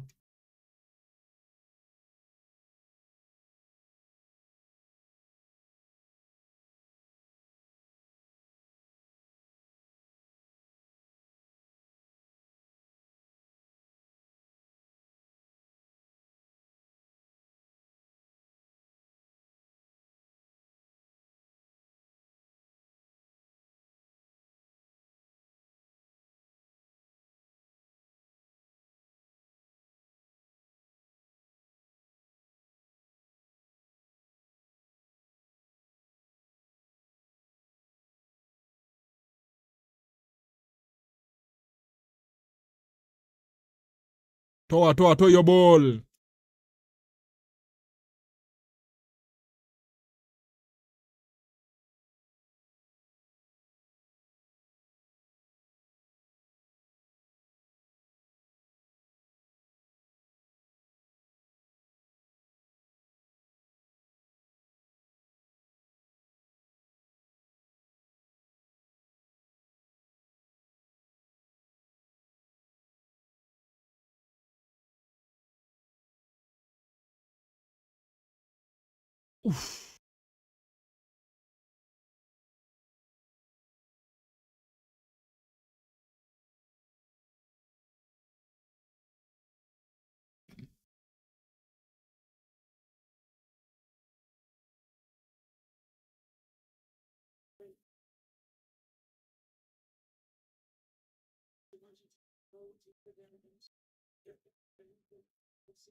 Kumeanza kukua very heated.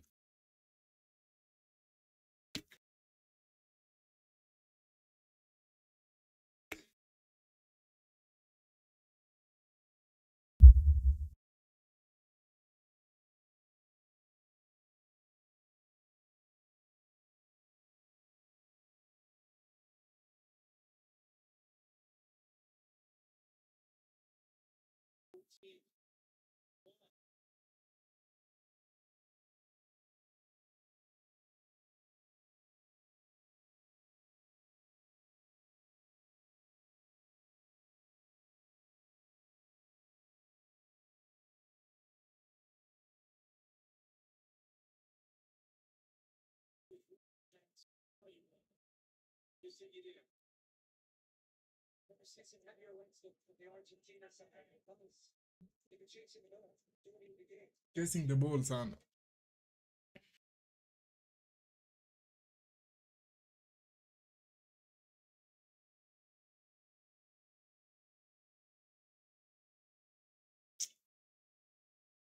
Ooh la la. Goalkeeper. Pedro Pua.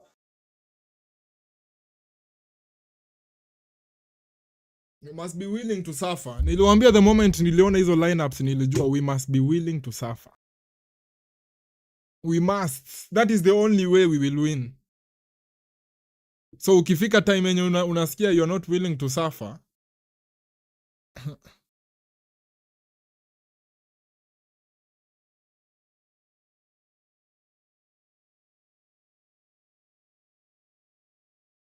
Laporte with the header.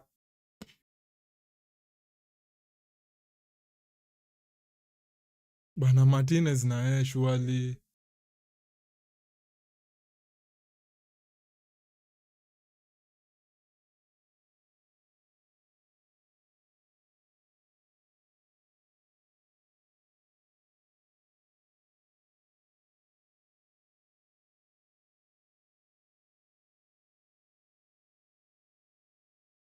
Medina doing very well hapo defensively.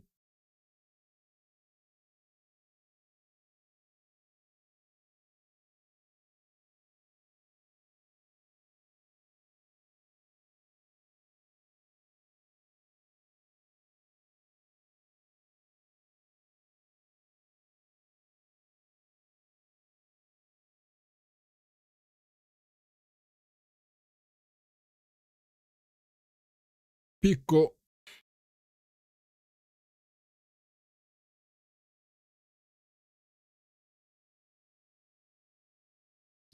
Tangu Pedri aingie wameongeza speed.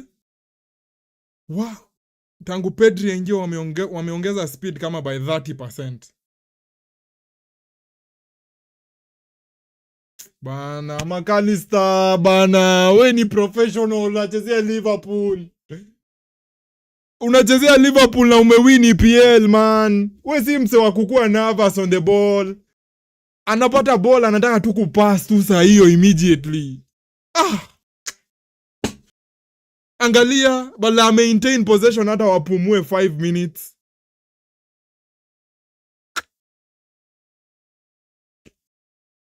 Si understand. Kwanza our experienced players ndio wanafanya vitu kama hizi.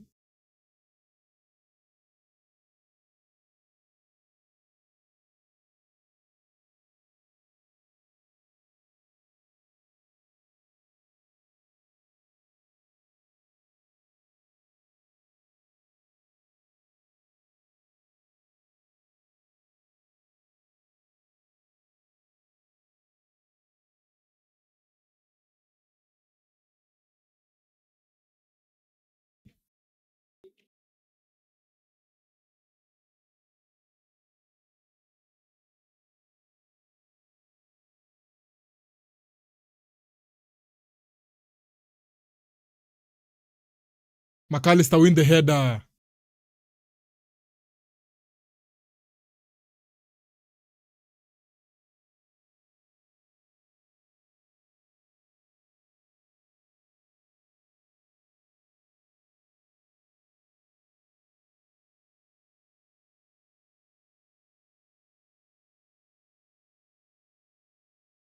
Maintain possession boys. Maintain tu Messi.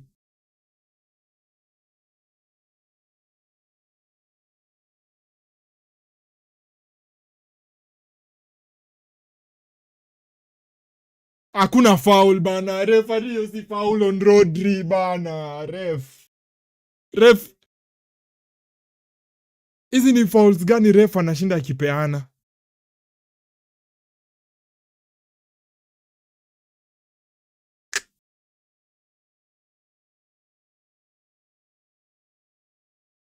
Naona nani ule anaitangwa aji Rubio. Anaitwa Tony Rubio. Tony Rubio is in attendance. Tony Rubio ni Secretary of State ama?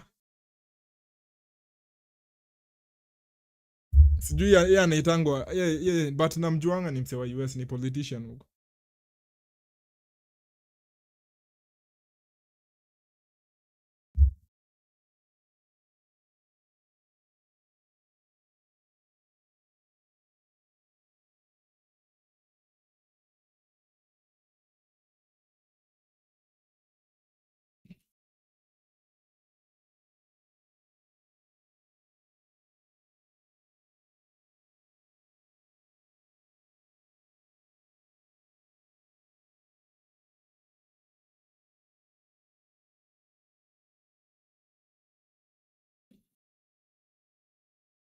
Kubarsi.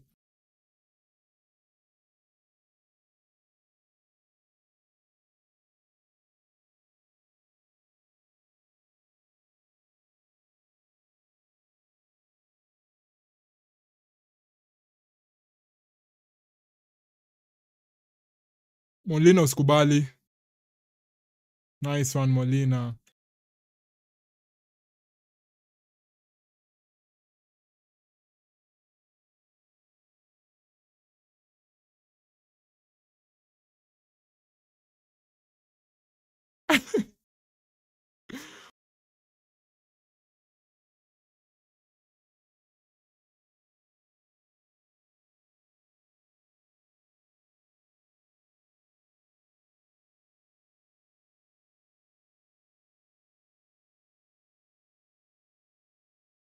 Poor pressing, Paredes. Rodri.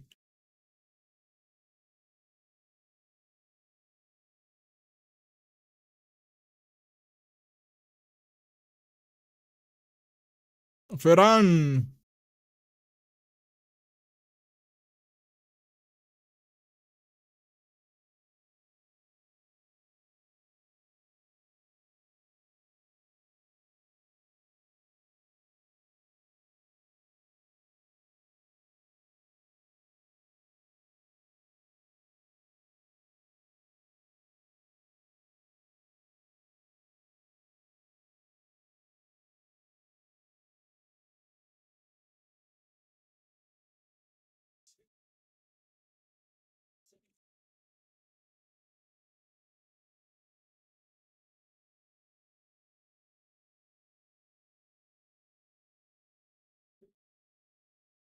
Pedri.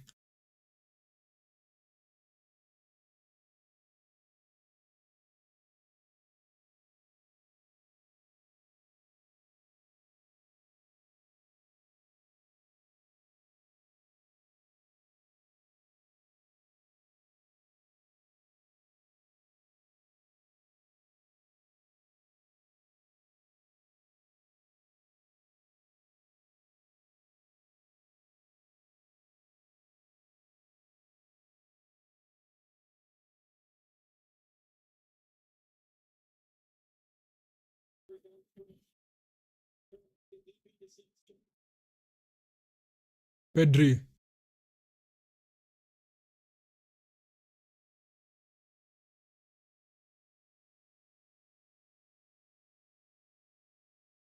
Lamin.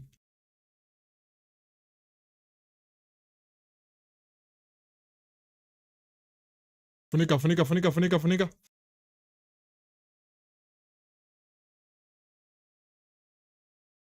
Vamos.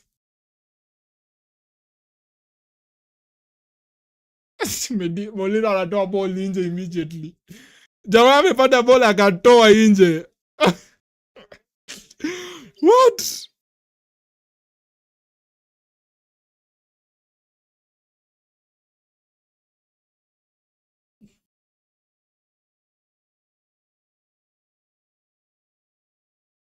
Fuck.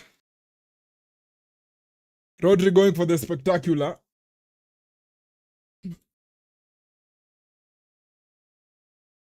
This is the worst final ever. Z.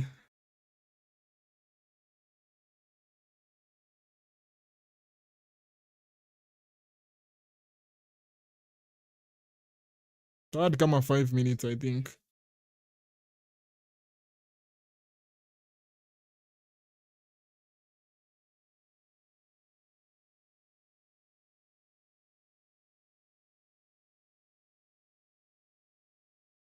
Nice one.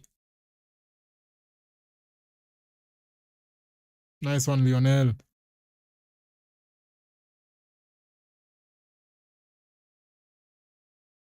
Andres Iniesta, Xavi Hernandez, David Villa, Iker Casillas, Carlos Puyol, Jesus Navas, Sergio Ramos. Spanish royalty kwa hapo. Those were the first ever players to win the World Cup for Spain wako hapo wote. They found it hard against Netherlands on that day. Hopefully Argentina tutawakazia until we win it.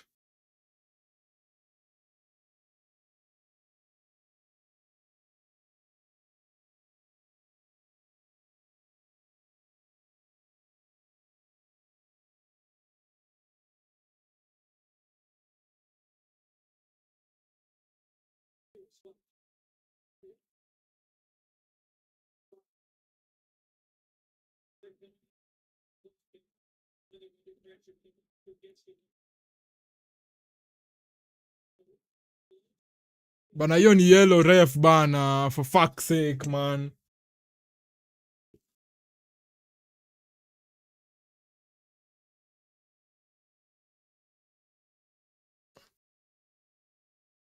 Bana, hiyo ni obstruction clearly, referee.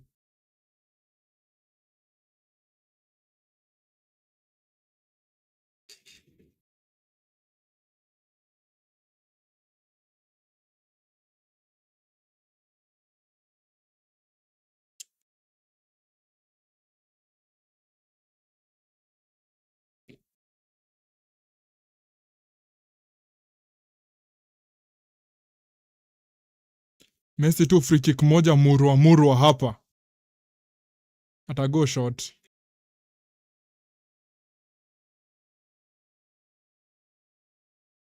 Ingia.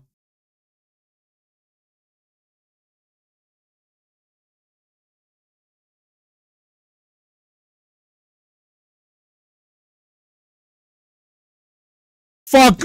Bana, usimione ni nani bana. Fuck. Huyu jamaa juu ku cross ball. This guy is not a professional player. Ndio hiyo chance for Spain. Simione weni fala sana.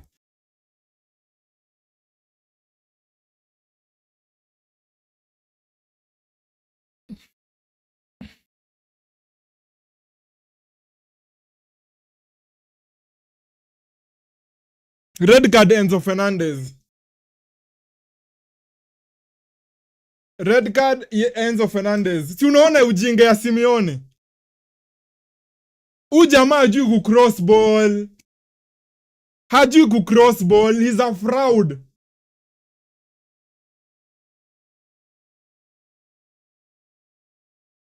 Enzo na yeye unarukia ball hapo ya nini shwali? Enzo unaendea hiyo ball ya nini? Mbona una compete for hiyo ball na uko na yellow? Ah, mkwende huko hadi nyinyi.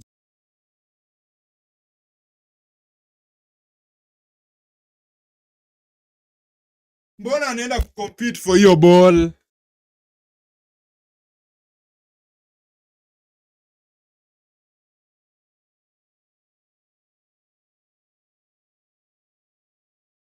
Mbona anaenda kufau? Mbona anaenda kuchallenge for hiyo ball?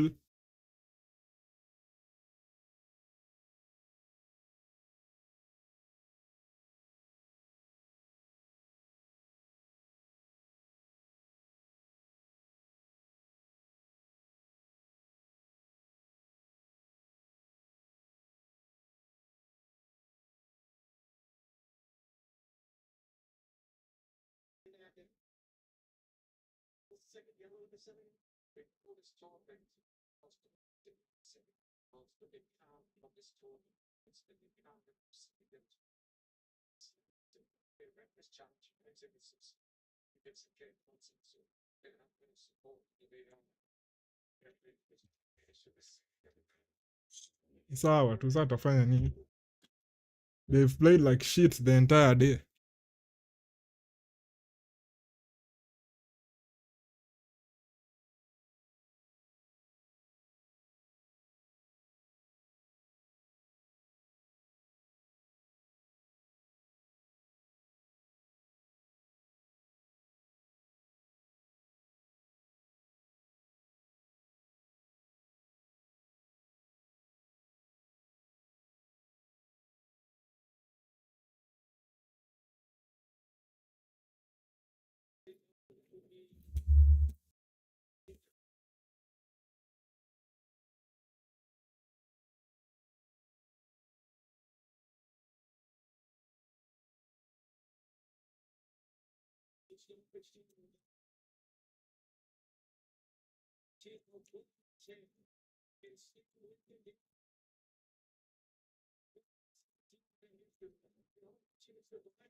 Free kick hapa for Spain. See, understand why Enzo Fernandez ana go for such a stupid foul. There's no chance he will win that ball.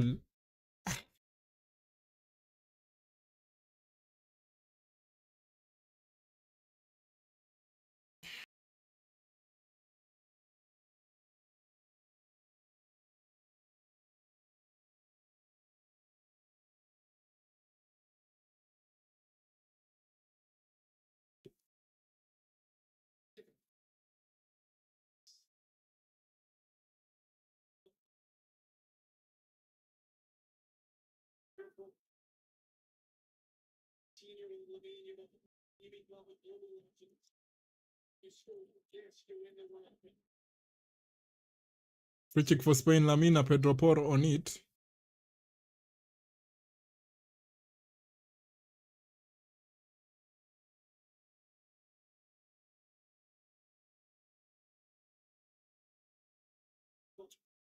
Free kick for Spain. This is very dangerous.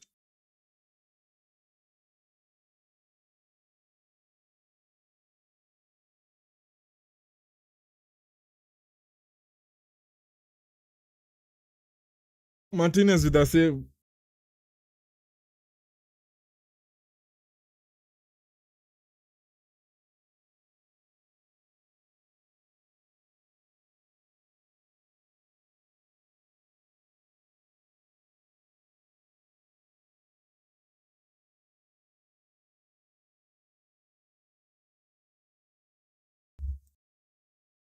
Extra time, extra time.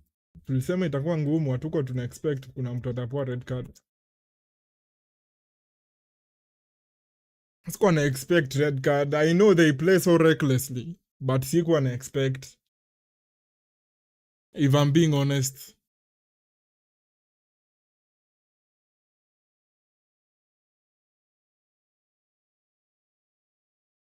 Keep calm.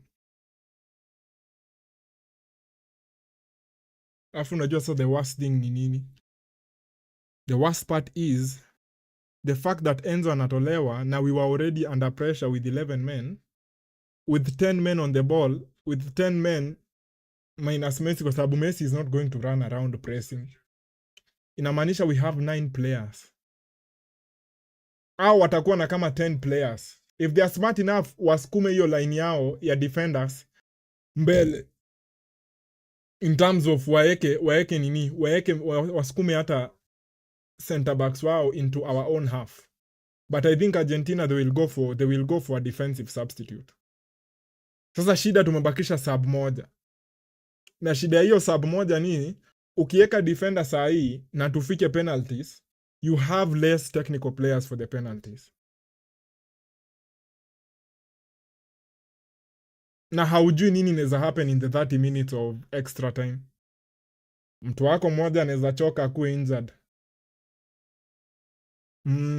Sija understand hata hizo subs in a way. Subs za leo sija understand. I think timing ilikuwa poor. I understand first half Lisandro alikuwa injured. There is nothing we could do about it.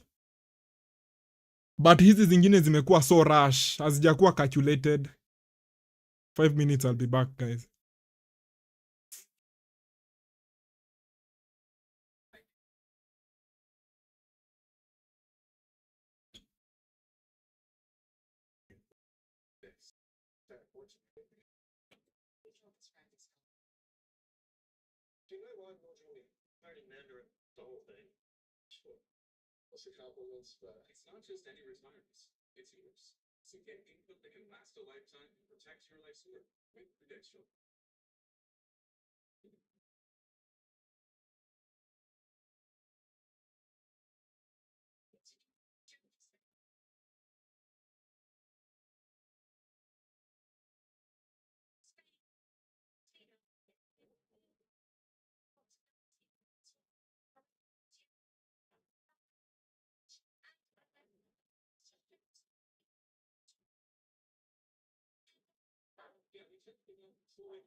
I'm still thinking about hizo substitutes.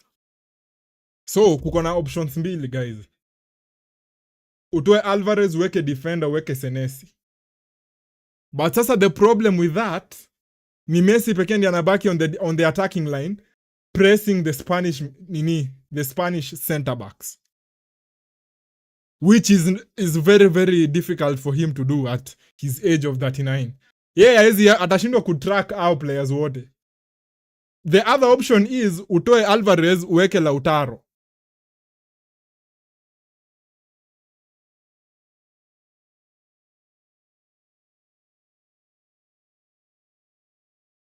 You get it? Option number 3 ni you sit and wait.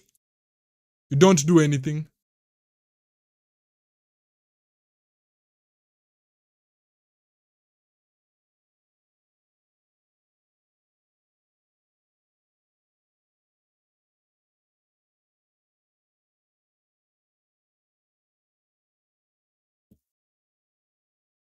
Hata Paredes anafaa kuwa nje kwanza.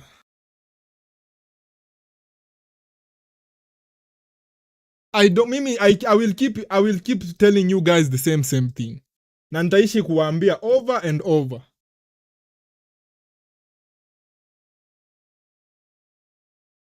Nitaishi kuwaambia the same thing over and over. I don't understand how professional players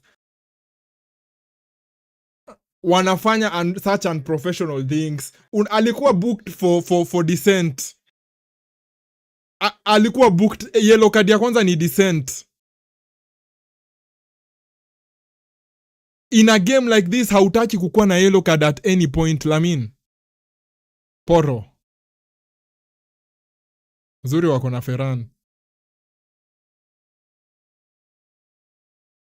Uzuri wako na Ferran.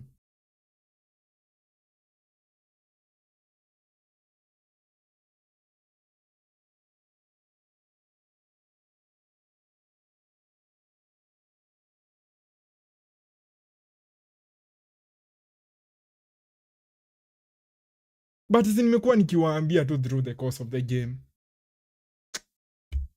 Slow things down. Slow things down. I don't think there has ever been a time when nime complain about one thing for a whole 90 minutes. I think most of the times zenye huwa nakuwa nikicomplain about something, the team huwa inaanza kuifanya eventually within the 90 minutes, hata kama ni the last 10 minutes.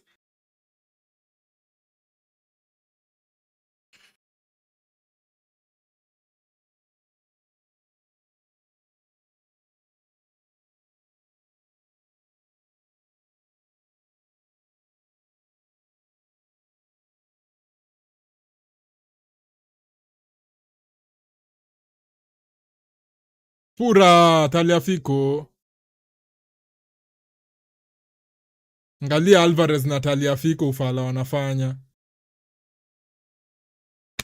Nico Williams.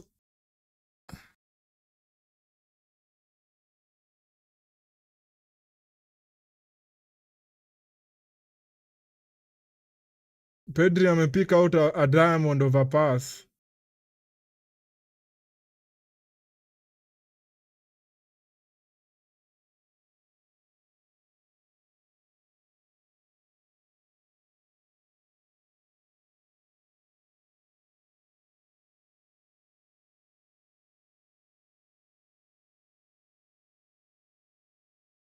God.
Zubimendi anakuja kuingia.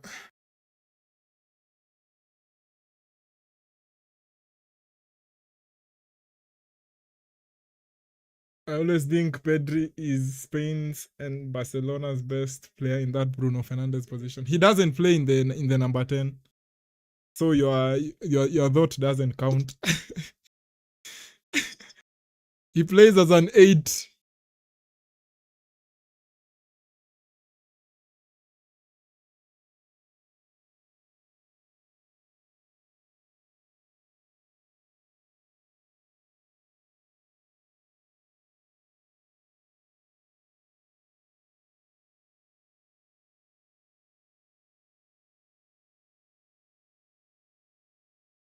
Nataka kuweka Eric Garcia na Zubimendi.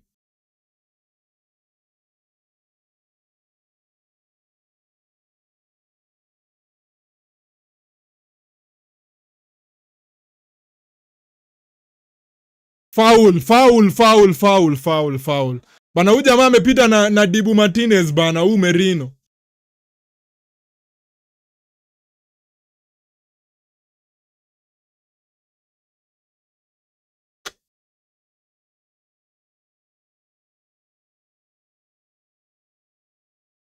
Bana Merino amepita na mtu wetu.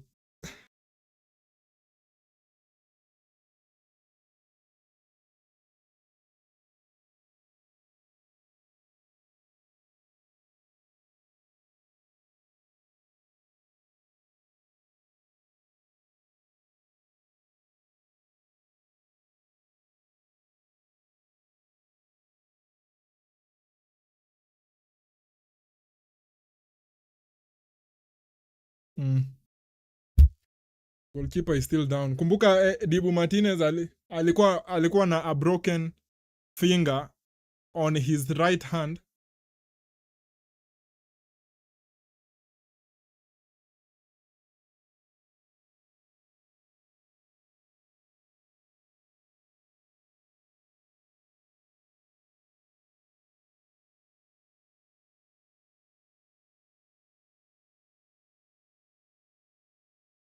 Amekanyaga Otamendi clearly.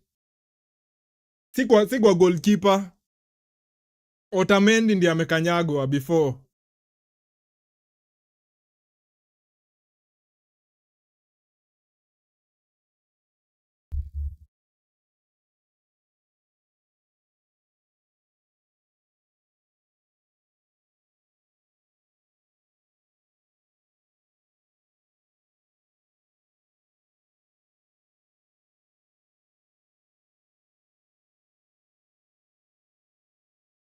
Goalkeeper is still on the ground. Nilikuwa naambia Martinez has a broken finger on his right hand. That is his ring finger.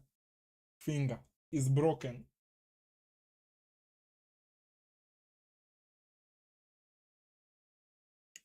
ilikuwa broken before the tournament. Akaambiwa lazima afanyiwe surgery, but that will mean that he will not be able to play. Akasema he doesn't want the surgery.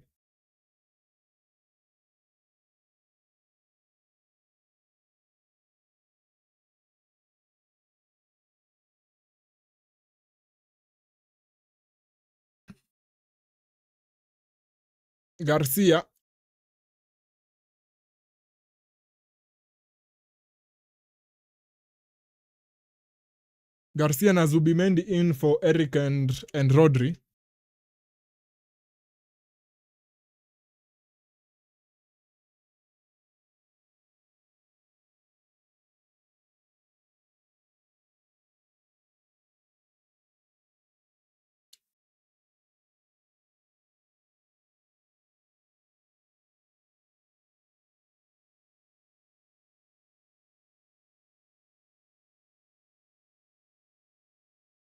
Msikuwa caught out of shape, Argentina, please. Trying to go for the fabulous. Good one.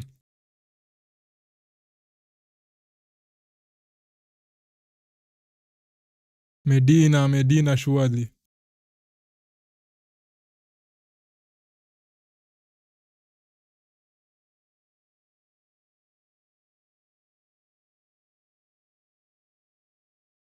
Pedri. Otamendi bana, ulikuwa umelose hiyo ball.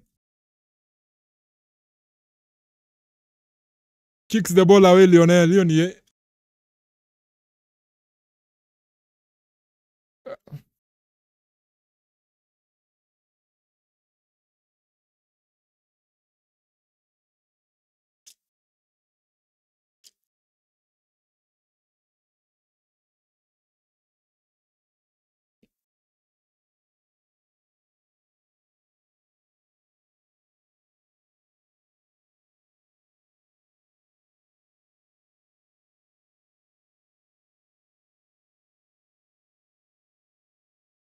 Pedro Porro.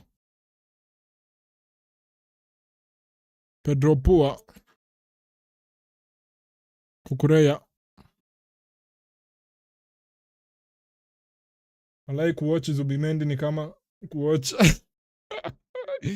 Una hate talk sana pia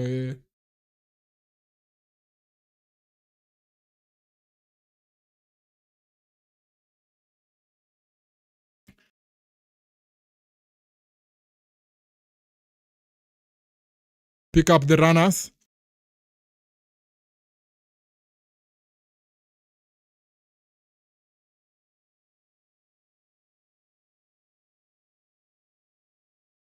We want them to be frustrated.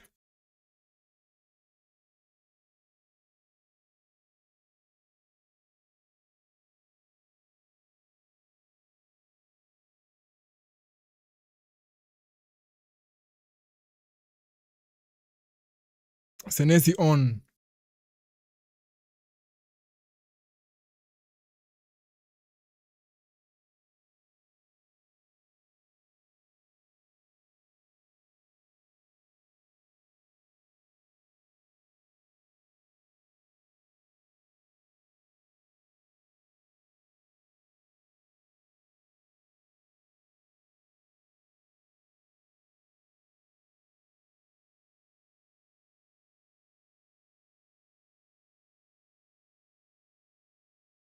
Turudi McAllister, turudi.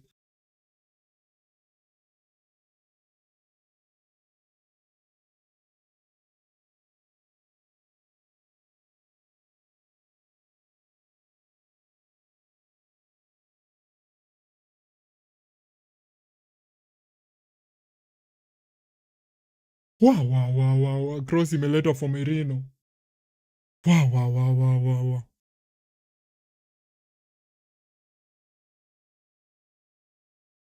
Unaona hizo chop backs zenye Nico Williams ana cross ball hapo. Woi.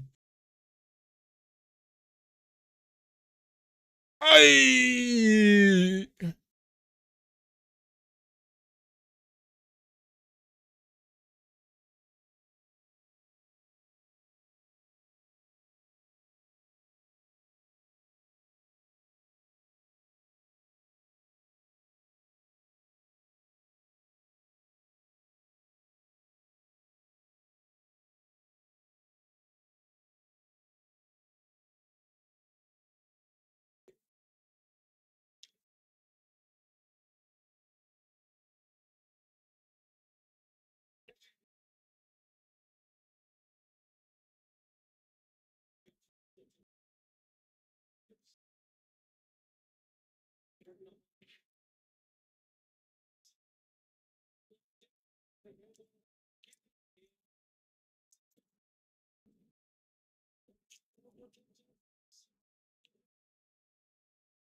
Bana ref bana, kukureyo ni foul referee bana.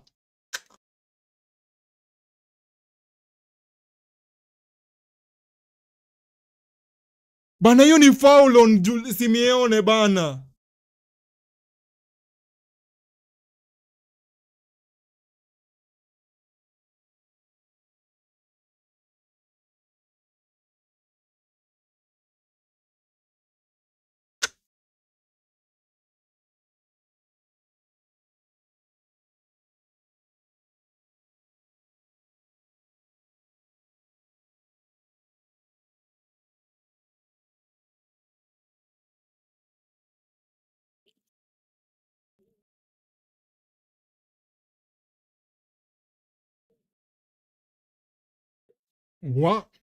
Kukureyo ni mjanja.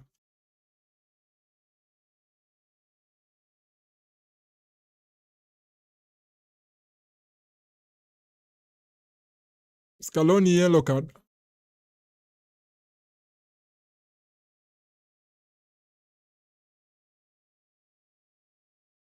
Rudisha ball nyuma, keep possession, keep possession, keep possession. 3 added minutes. 3 added minutes, the last time tuliona 3 added minutes kwa extra time lini?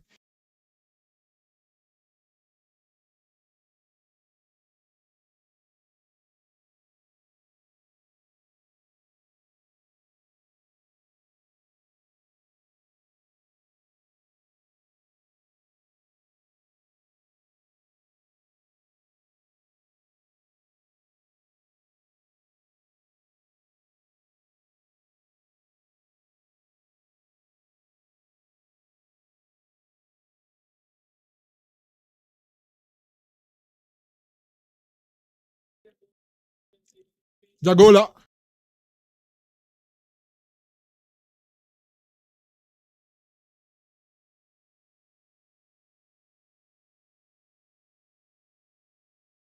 Bana Paredes chunga bana, uko na yellow card mandem.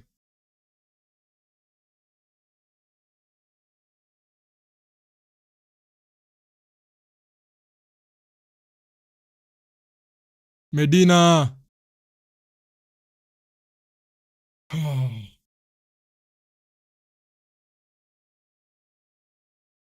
Messi is trying his best, man.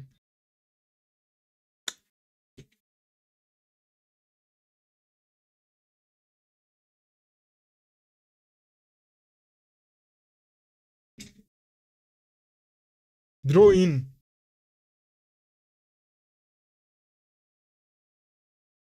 Shithousery yenye tuna pull leo itakuwa crazy. We have to.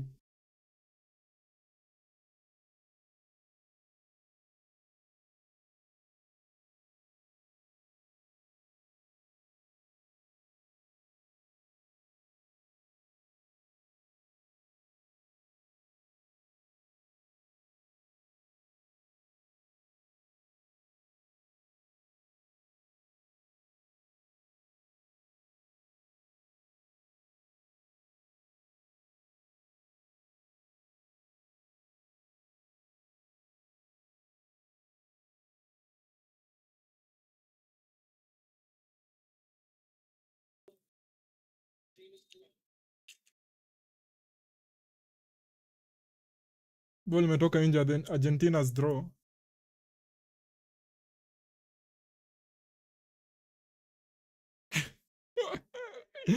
Merino ana land chini bana. Hey.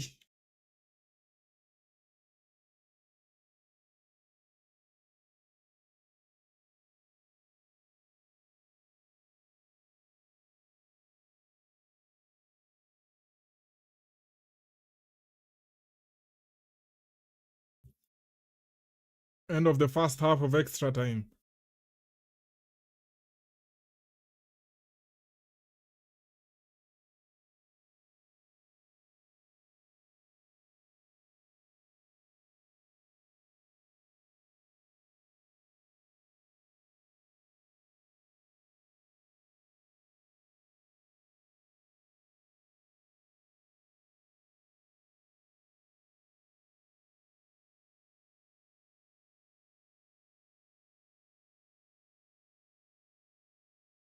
15 minutes to go, guys.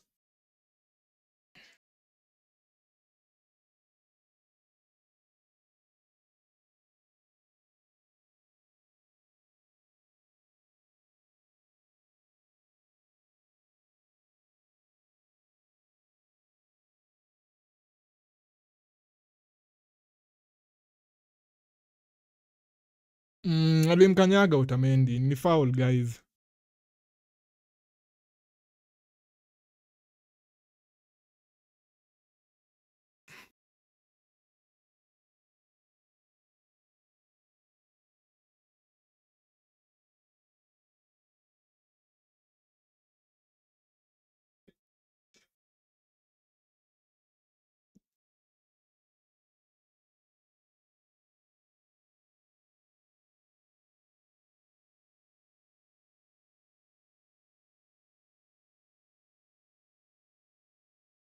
We have to stay strong.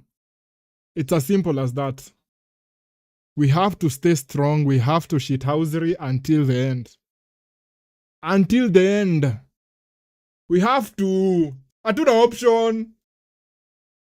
Hatuna option. The thing, we drag it out as much as possible. Anytime wanatuguza, tunaenda chini. Dark arts kama za Arsenal.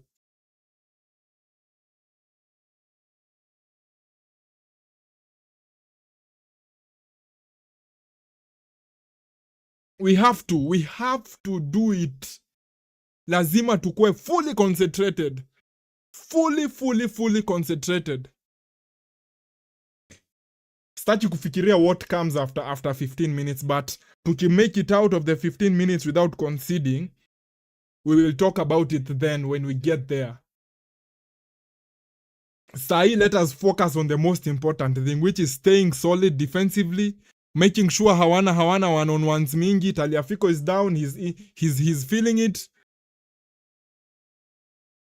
35-year-old Taliafico.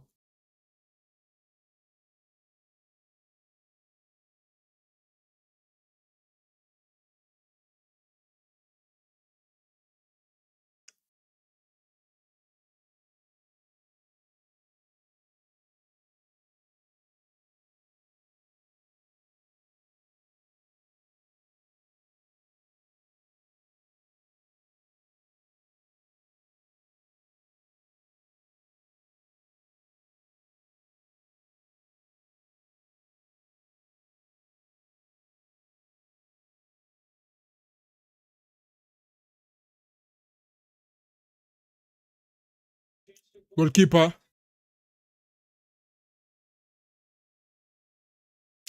Ferran Torres.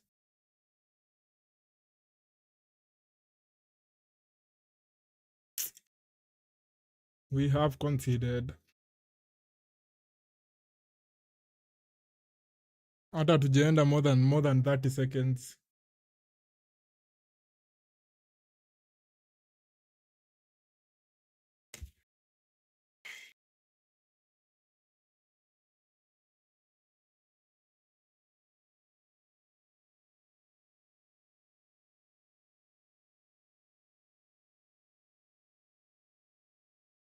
The worst player to score on the field. It's okay.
Ndio nimetoka tu kusema stay solid defensively.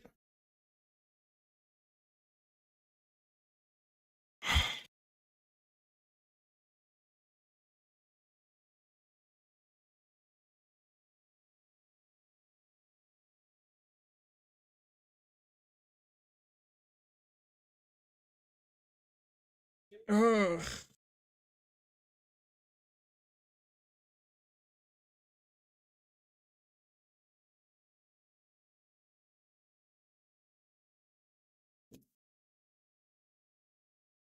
The worst player to score.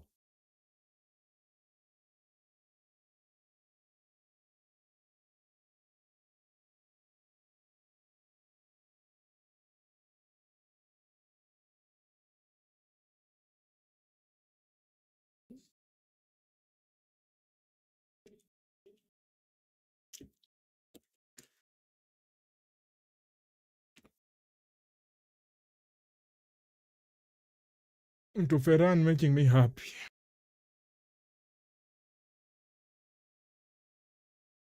39 seconds into the second half tuka concede. Isha, we already know it's over.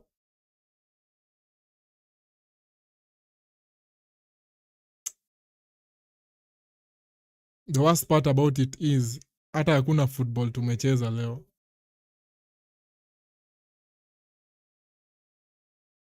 That is the worst part about it.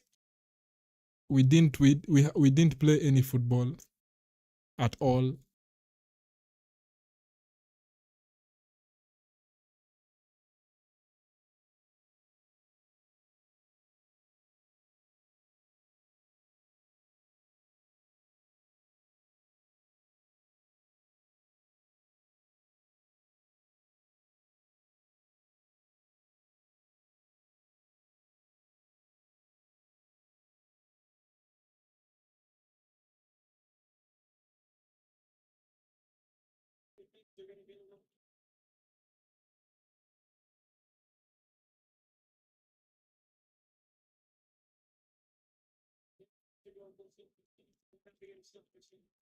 Paredes una shoot ball ya nini shwani?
The worst thing about it is if you've watched football as long as me, you feel these things. Una sensing hizi vitu zikienda kuhappen. You feel these things. I remember watching Man City against Real Madrid at Santiago. Mahrez scores a goal in the 77th minute ama 73rd.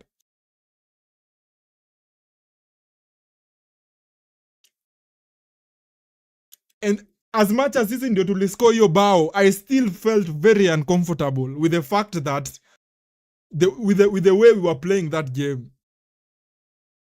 And it's the same feeling leo. It's more of unajua tu like the miracle si tufike penalties tushinde. The miracle ni mdefend hadi mfike penalties. That in itself would have been a very big win.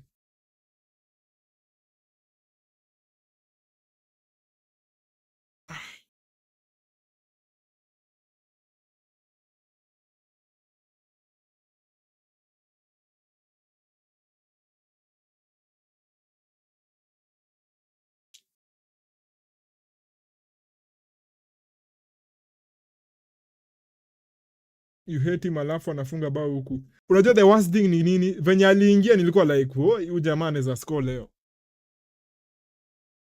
Anaweza score leo.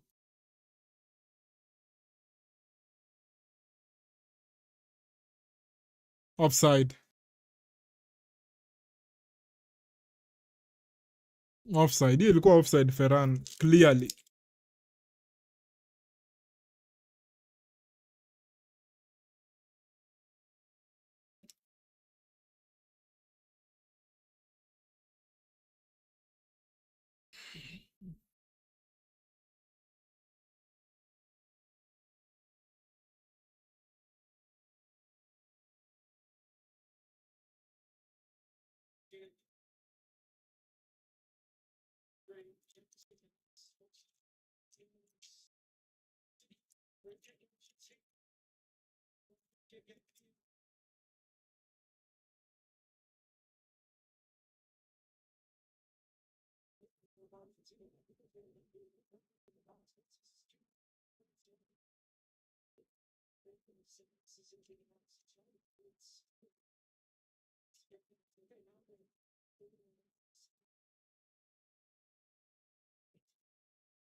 Martinez with 11 saves.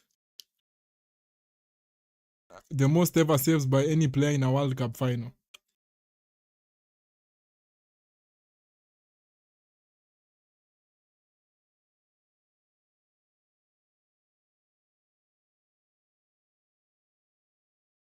Second corner for Argentina in the whole game.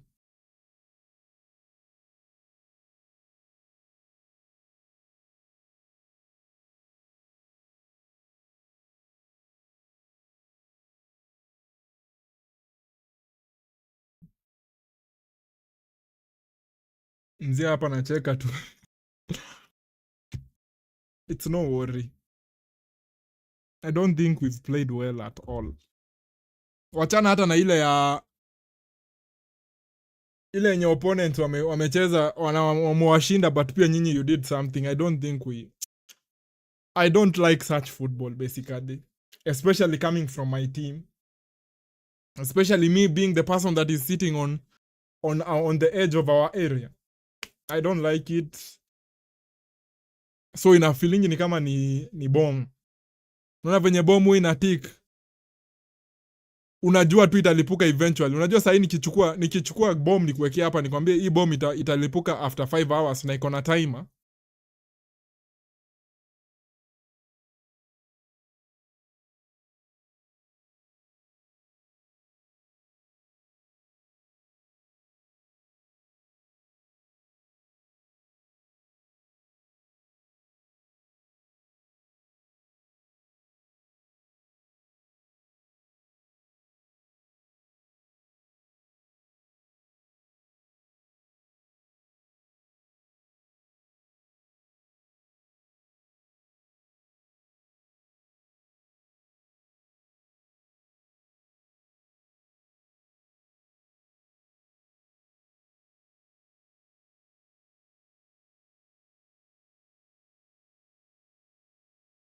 Bana hiyo ball ingekuwa kona bana referee.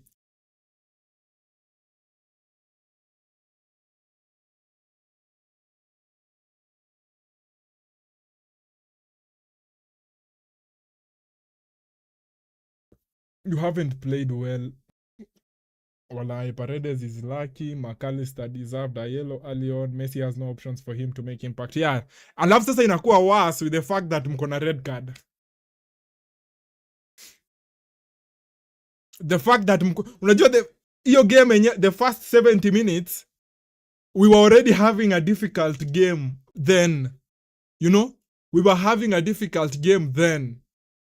You add a red card on top of that.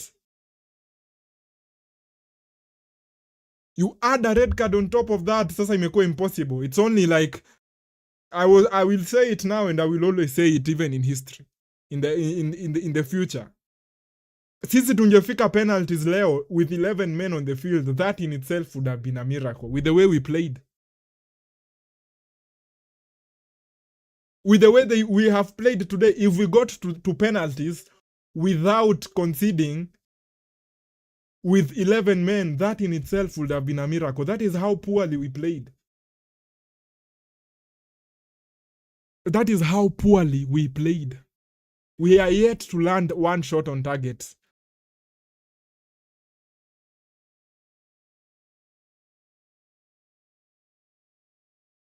You see? Alafu sasa uweke red card on top of everything. You are cooked. You add a red card on top of it, we get deflated. I know the boys did very well, wamejaribu kudefend into the until 105 minutes, but again, we are not used to doing this. Our players hata gas tank zao haziwezi enda. Si timu hii, timu ya Argentina si timu ya kukaa behind the ball. Enzo had a bozo, exactly.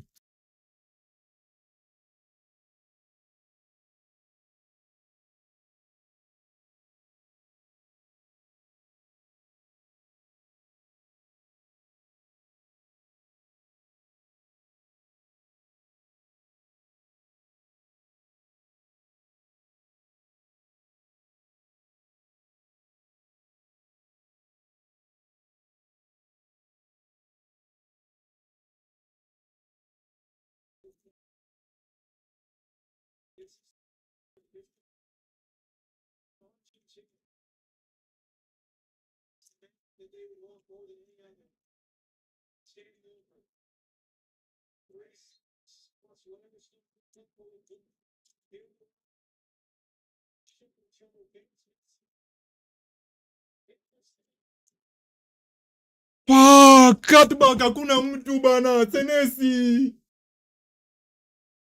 Senesi bro, oh my god.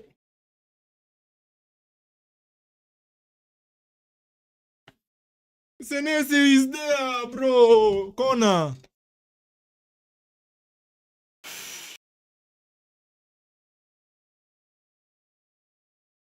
Five minutes added on.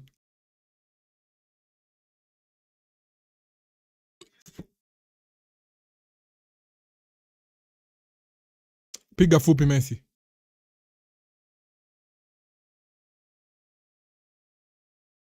Second corner.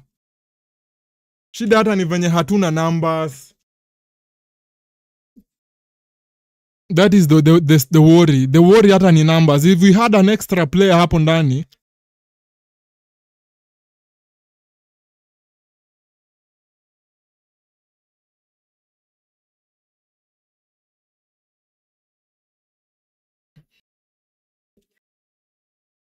The first yellow alibehave he did. The fact that the first yellow ni descent, that makes it even worse.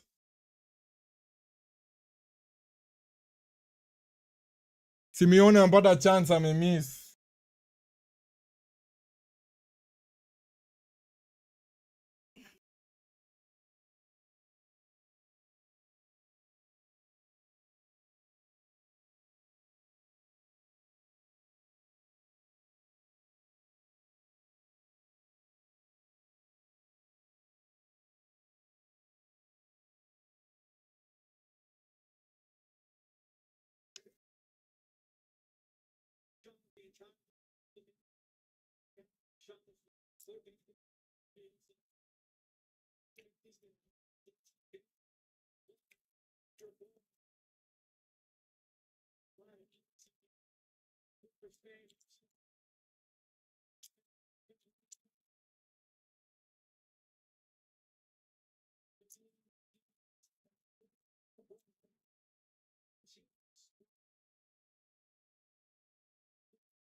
It's a very, very poor yellow card for him. Na nitaishi kusema hiyo even in the future.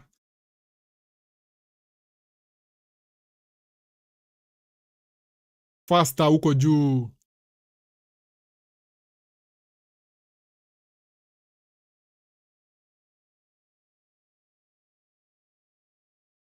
Sasa mbona hata tuna foul people off the ball?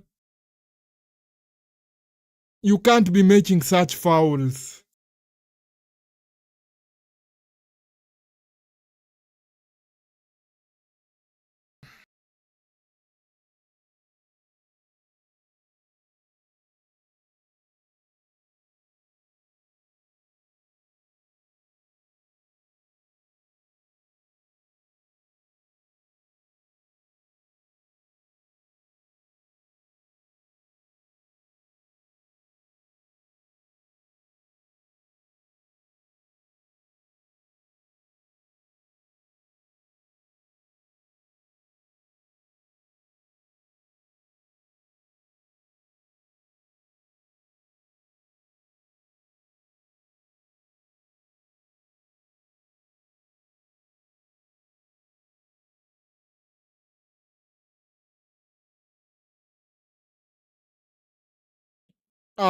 Messi, mbona una take free kick hivyo basi?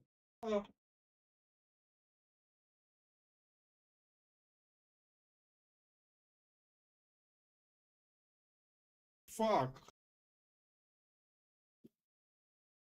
Mbona hata anapiga free kick hivyo?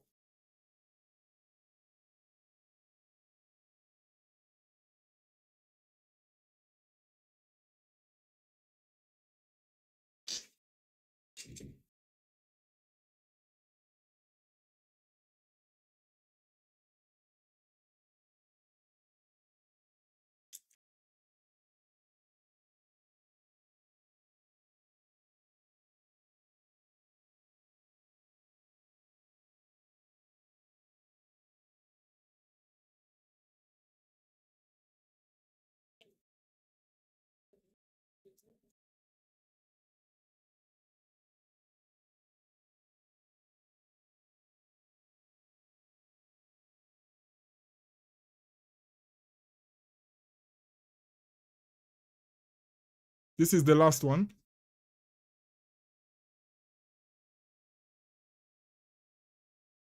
It's over.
It's over. Argentina lost against Spain.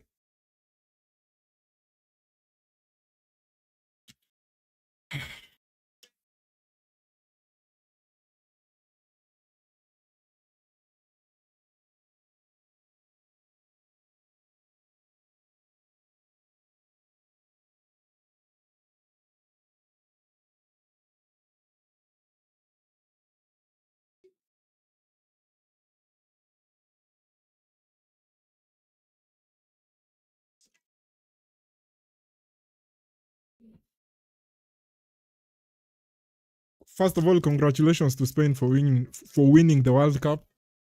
They were definitely the better team, without a doubt. Without a doubt. I think ilikuwa a difficult game. It's one of those games. Even during the day utache kufikiria, but eventually you know it's going to be a difficult matchup, especially against them. We saw what they did against France. I will say today they did what? They executed their style as best as possible. I can't remember the last time enye niliona two teams with opposing styles and one gets, yani watu assume ni out of 100% na hizi teams mbili zinavuruta side to side hivi. I can't remember the last time niliona team moja ime overwhelm mi ingine hivi, but it's okay. It's okay, it happens. Last time sisi ndio tulewin World Cup back in 2022 against France, who did very well. So this time sisi ndio we are on the receiving end. Would it have been good if we won? Yes, definitely.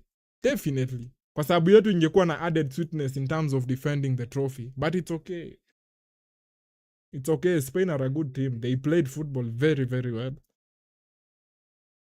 We tried making it I'm watching Messi. Amekaa hapa ni kama yeye hata ajali. Unadhani ame lose Sunday League. But it's okay. It's okay them winning. Spain, Rodri, Pedri, Lamine Yamal, Dani Olmo, Ferran Torres, I've criticized him a lot. Nico Williams, Unai Simon. Good lads. Ndio wamewin your trophy. But and it sitaki kusema hiyo statement ya if you are to lose, you are to lose to them, because I automatically I associate that statement with with poor mentality. But leo mi ndio niko on the receiving end of saying it. So I'm finally understanding people that say it. Yeah, if we were to lose to someone, I'm not saying I want us to lose.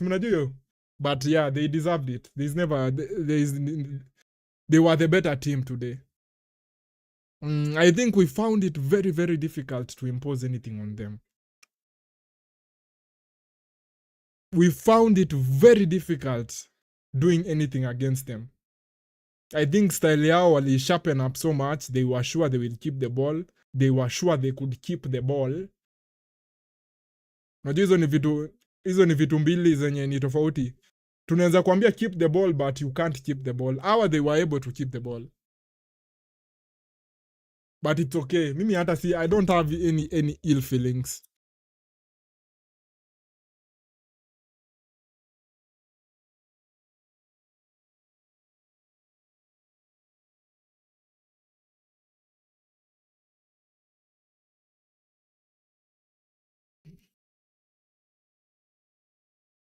Sasa haters wote wamekuja sasa.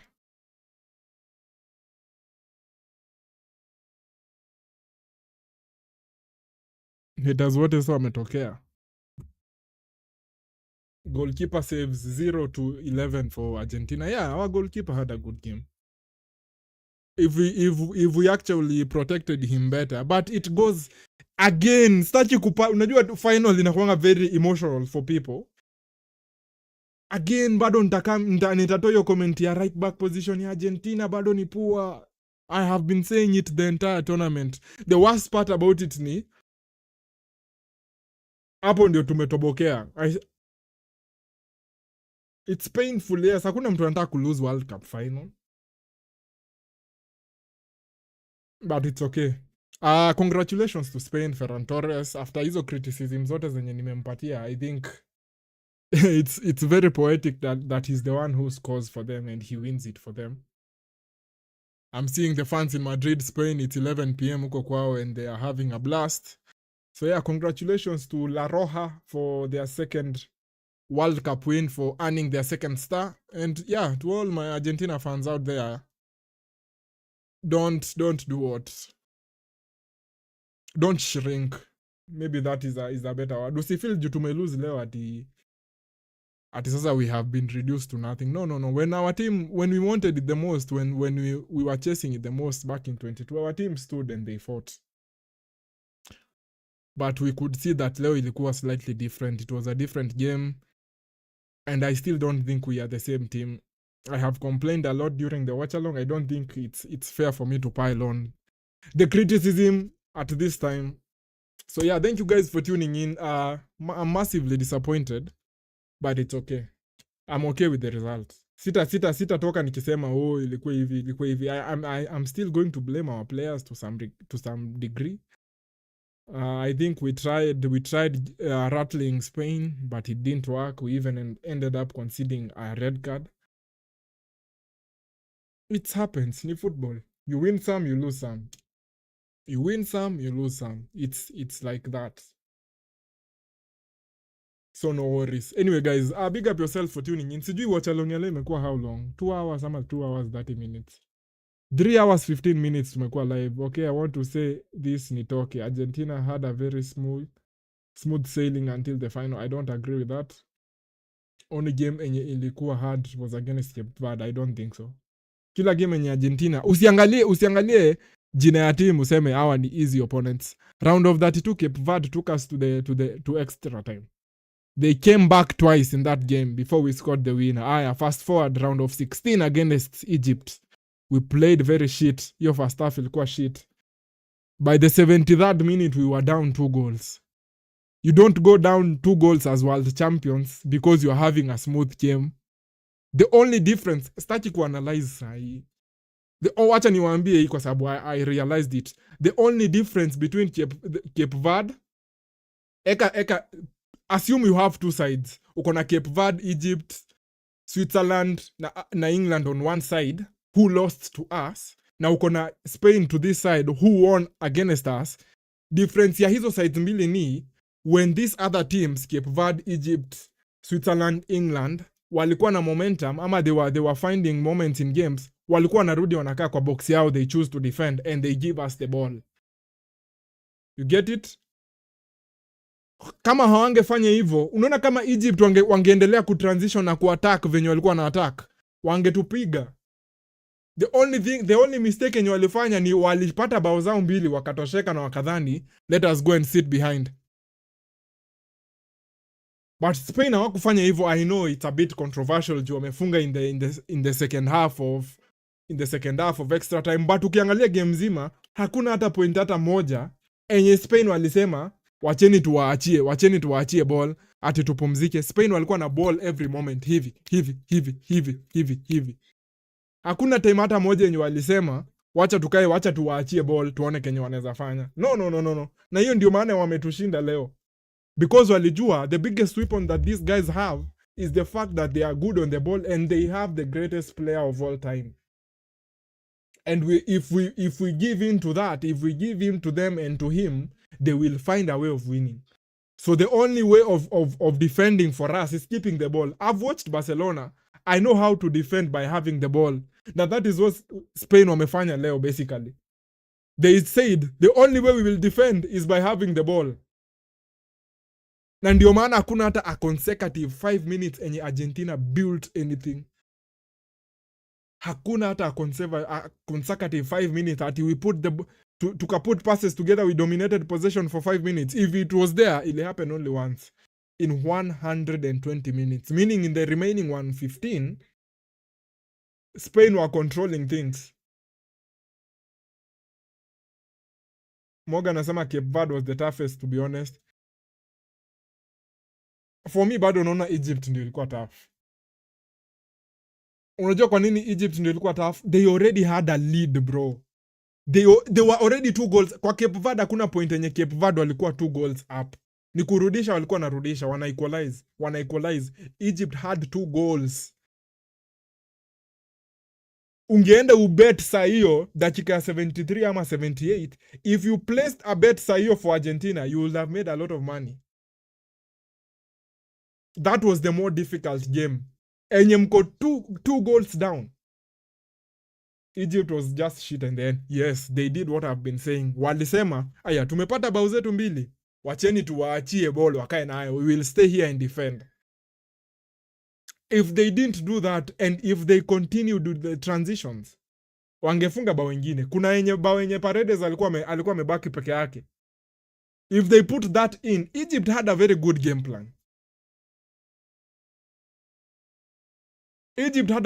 game plan. Na sahi hata it makes me rethink the fact that nilikuwa nataka Spain wafike final. Proud moment for me if I'm being honest. Maybe France would have been better kwa sababu France is more of a transitional team. They don't keep the ball that well pia. So maybe pia hapo mimi I need to go back and analyze what made me think that Spain being in the okay, I know why I wanted Spain to be there. Kwa sababu nilikuwa like Spain, if we lose to Spain over France itakuwa better. France watasema we find mlitushinda 2022 tumewashinda 2026. But Spain wakiwin hata for me na si ile it doesn't matter because I don't care about them. I support most of these players in my football clubs. Rodri yako Man City, Pedri yako Barcelona, Lamine Yamal yako Barcelona, Kubares yako Barcelona, Dani Olmo yako Barcelona, Ferran Torres yako Barcelona, Eric Garcia yako Barcelona.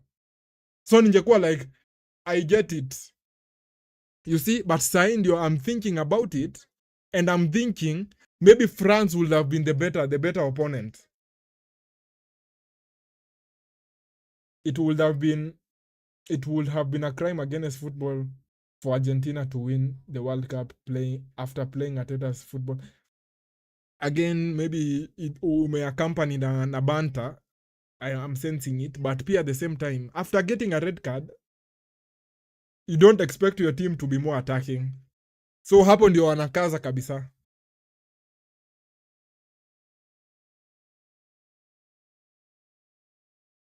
I don't think so.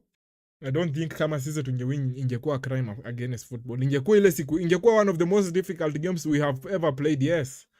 As a matter of fact, it is the most difficult game we've ever played. And I've seen Argentina lose to France in 2018. We drew with Iceland in 2018. We lost 3-0 against Croatia in 2018. And I'm saying that today is the most difficult game. I saw Argentina lose against Saudi, bro, 2022 in the first game. So ilikuwa a difficult game. Na ni ile game yenye kama opponent wako amesharpen knives zake kabisa, they can wangeweza kutunalify, and that is what they did basically. That is what they did. That is what venye wamecheza leo, I know ina sound weird, but venye wamecheza leo imenikumbusha 2011 to 8 Barcelona. And during the day hata nilikuwa na hiyo, nilikuwa like for the first time in my football life, for the first time ever in my football life, nilikuwa like leo itakuwa ngumu. For the first time ever nilishaijiambia leo I'm sensing we might lose.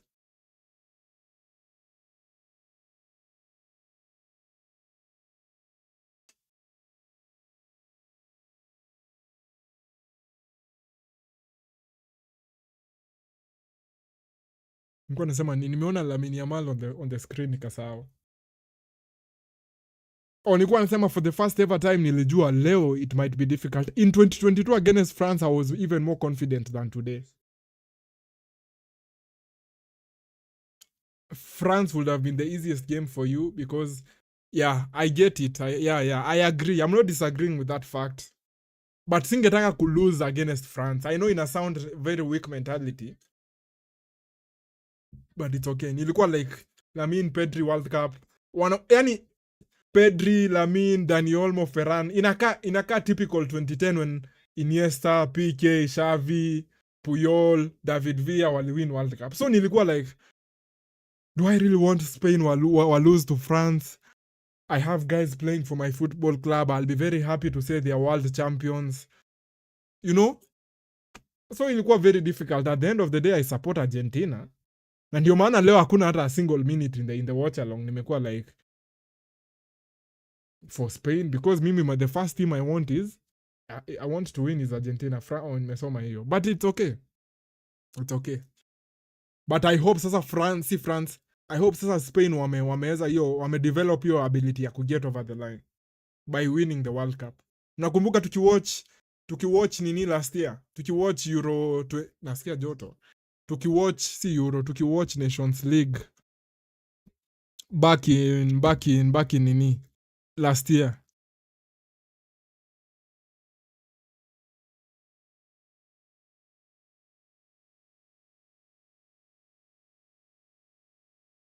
Kidogo I'm responding to haters hapa.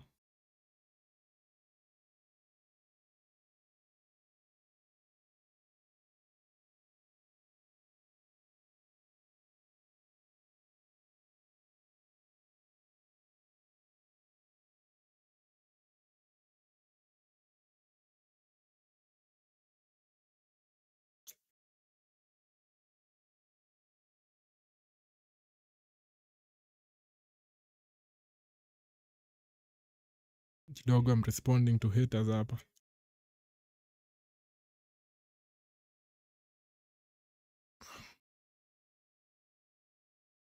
Sasa surely wacheni tu niwaulize. Na msifeel hii ni kama ni banter moment after I have lost ama we have lost. But sasa unakuja kunini? Unakuja kunibanta na sisi ndio tumekuwa na World Cup for the last 4 years. Ulikuwa wapi hizo 4 years? Khalid anasema by that Drake's curse is real. Niliona alibet hiyo. He bet on us.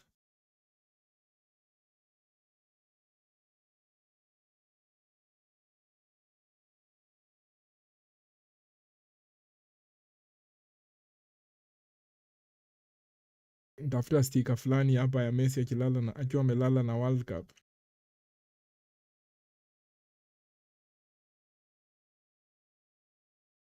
Where is that sticker?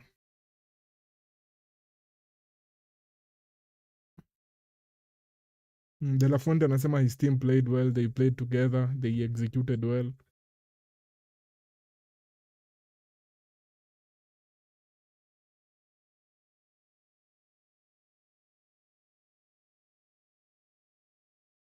Sioni, unajua sasa shida ya kukuwa nimewasha hii light. Unasema una believe in Drake's curse.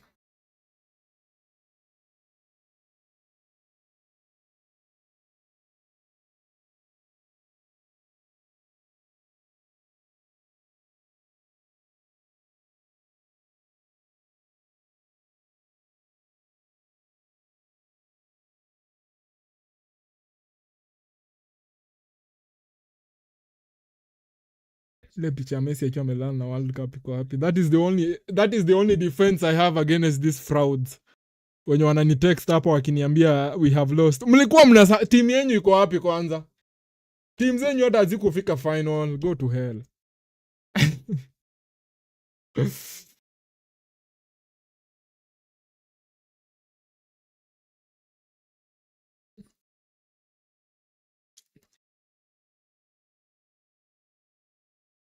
Sipati hiyo post. Hiyo post ndio my go to whenever shit is going south. I like pulling out hiyo post ya I like pulling hiyo post ya Messi akiwa amelala na hiyo World Cup. Juu sasa hiyo hamwezi recreate hiyo post kwa sababu nyinyi wenyewe teams zenyu hazijafika hapa. You are cheering for nini? For Spain because the other side ni sisi. But you're very lucky. Let me just tell you. Unajua the world has a good way of balancing scales. I'm taking this time to address the public. I'm addressing the haters at this time. Congratulations for switching teams 51 times. You know?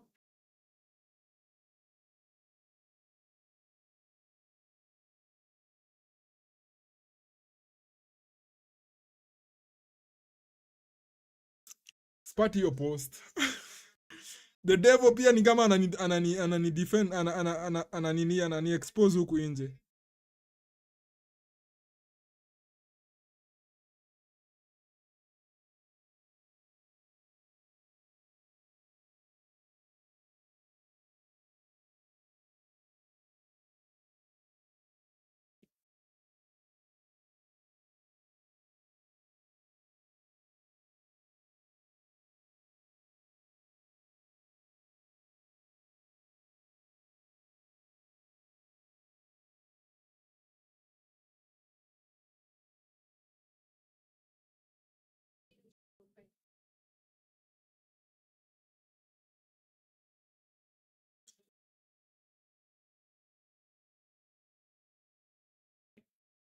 The fact that we were chasing a back-to-back in itself is who is the oldest player to lose a World Cup final? Sijui. I know maybe you're trying to banter useme ni Messi, but Messi is 39. Have we had worse older players losing the final? The only reason I wanted Spain to win is because they really had young players who deserve this. Alafu najua mimi ni hater wa Argentina, Copa America. Tunamit said huyu nakwanga msee wa Brazil.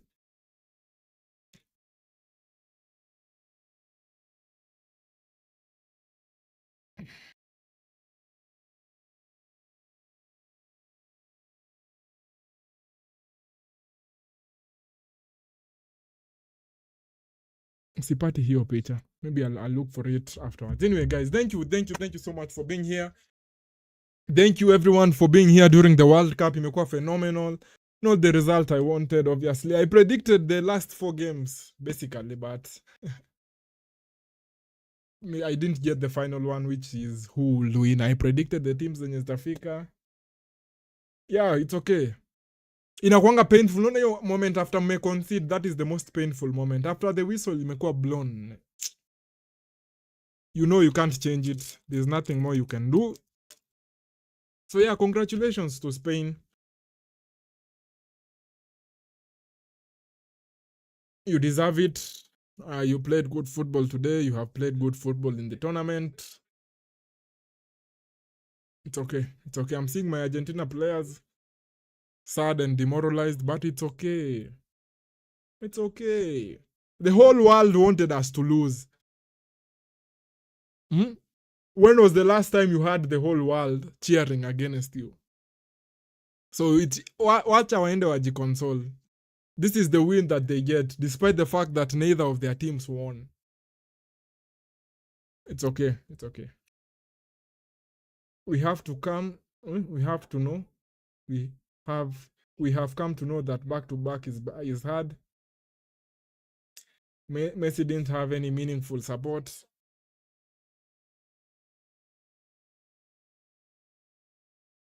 Tukae hadi nani wapoe trophy. It's sportsman like that. It's okay. Don't worry.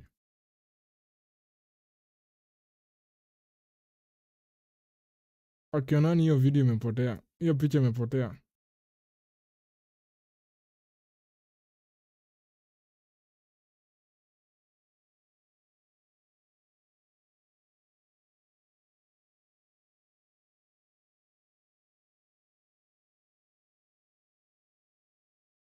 Nilipata eventually. President of the United States is here.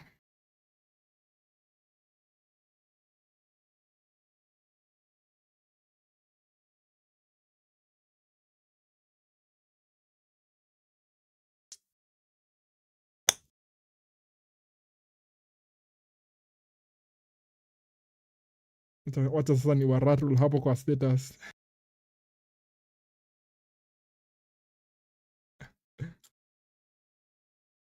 Console yourselves. Mwende mjiconsole hadi mchoke. Nyinyi wengine hata by the time the week is coming to an end, you even won't feel anything. As a matter of fact, sahi you don't even feel anything.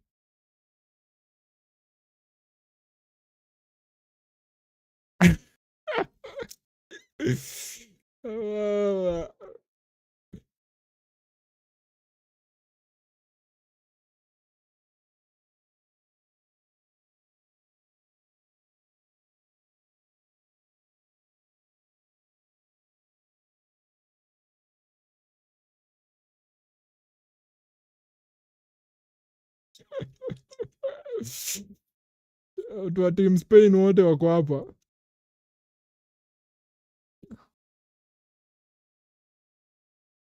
Tungoje tuone who is the golden glove ni ya Unai. But sasa unajua kitu moja. Wacha tu sahi sasa imefika time yenye we can actually talk the truth. Wacha tusome hizi comments. It's Messi. Si understand it's Messi ni inamaanisha nini?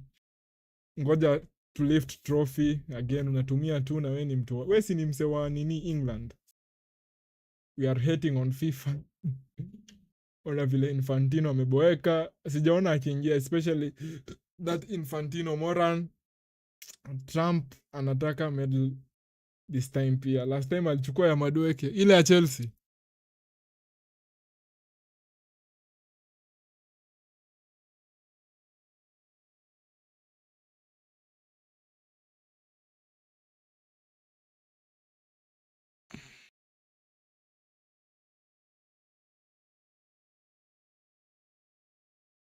Watu wanapewa medals.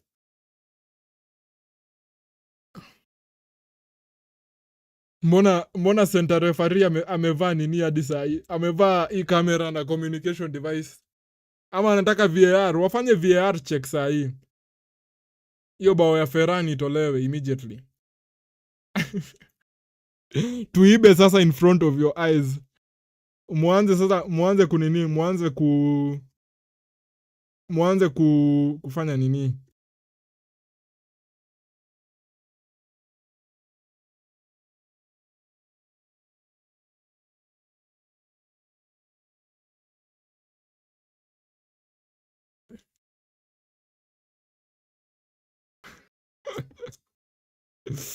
The only Ronaldo World Cup pictures you'll see is AI generated. Wacha nimwambie hivyo. The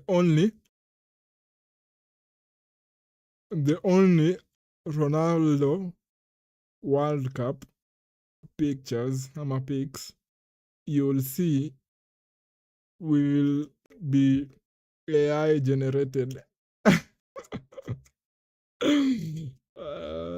Saizi anajua anajichocha sana hapo.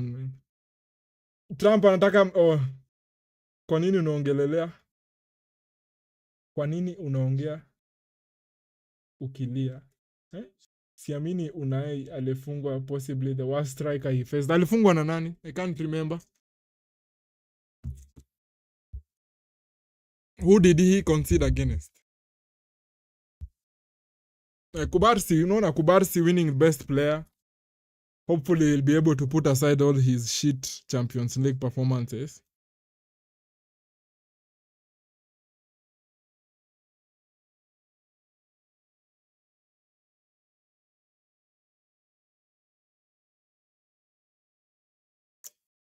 Yani hao watu wote mnakuanga against Argentina na Messi. Hao watu wote naona mmepost hizi status. Nyinyi kumbe hata some of you I think of you as close friends. I think of you as close friends. Kumbe nyinyi wote mnakuanga majudas. Hii contact list na delete yote. Hii contact list. Woi. I am deleting everything. Kama umepost memes za Argentina, unajua kuko na tofauti ya kupost memes zenye una support Spain na kupost memes zenye una ridicule Messi and Argentina. Sijaona hata mmoja wao amesema congratulations Spain. Wote tu ni kuchekelea Argentina na Messi. Sikumbuki hata Unai aliconcede to who.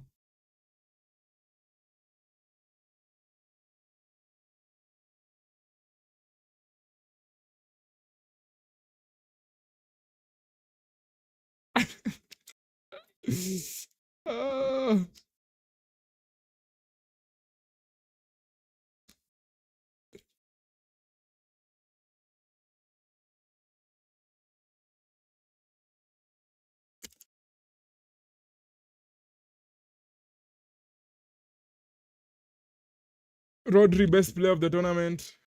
Unasema Decathlon. Bro, Decathlon ako nini? Ako Belgium. He's enjoying his vacation. You're pulling him into unnecessary things.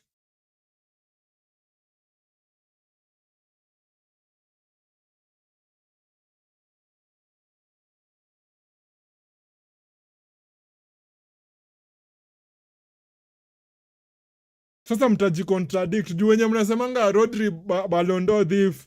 Ndio hii. Ye ndiye anainua World Cup leo. Rodri ndiye anainua World Cup. Amewin best player in the World Cup. So mtakuwa wapi? Mko wapi? Lamine Yamal. Kwanza tunangoja Lamine Yamal apost. Tunangoja Lamine Yamal apost. Amtanitoroka. There is nowhere you are going. Wacha sasa tumeingia banta. Hakuna pali mnaenda. Juu tukienda club football mlikuwa mnachia for Spain and Lamine Yamal and Pedri. Huko tunaenda kupatana. Nitawageuzia, amtaamini. Amtaamini. I'm telling you guys. You won't believe it. Nyinyi wote wenye mnashabikia akina Spain. Tutapatana Barcelona. Tutapatana Barcelona. Tuone kwenye mtakuwa on that day. Nimechukua screenshots zenyu nyinyi wote.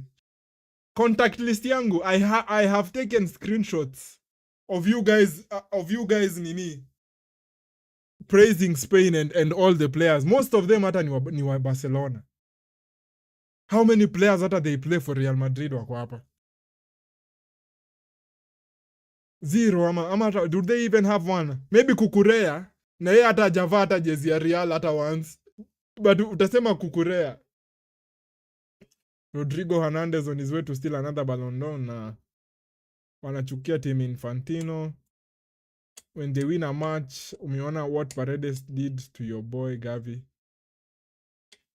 I understand. Umeona what Paredes did to your boy Gavi full time? Sijaona. Sasa hiyo ndio tulikuwa tunaongea. But yeah, congratulations to Spain.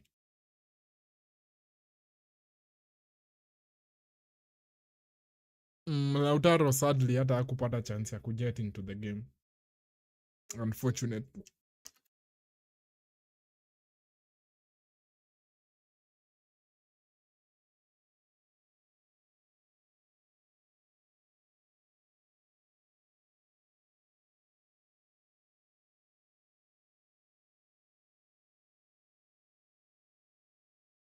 Messi is crying. Sasa hapa ndio it starts getting painful.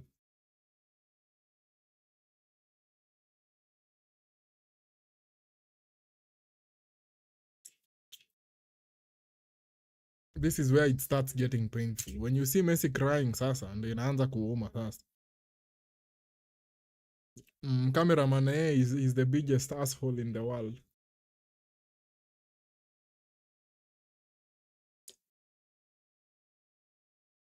Cameraman bala atuoneshe Spain wakicelebrate, yeye na ufale yake anataka kutuonesha Messi.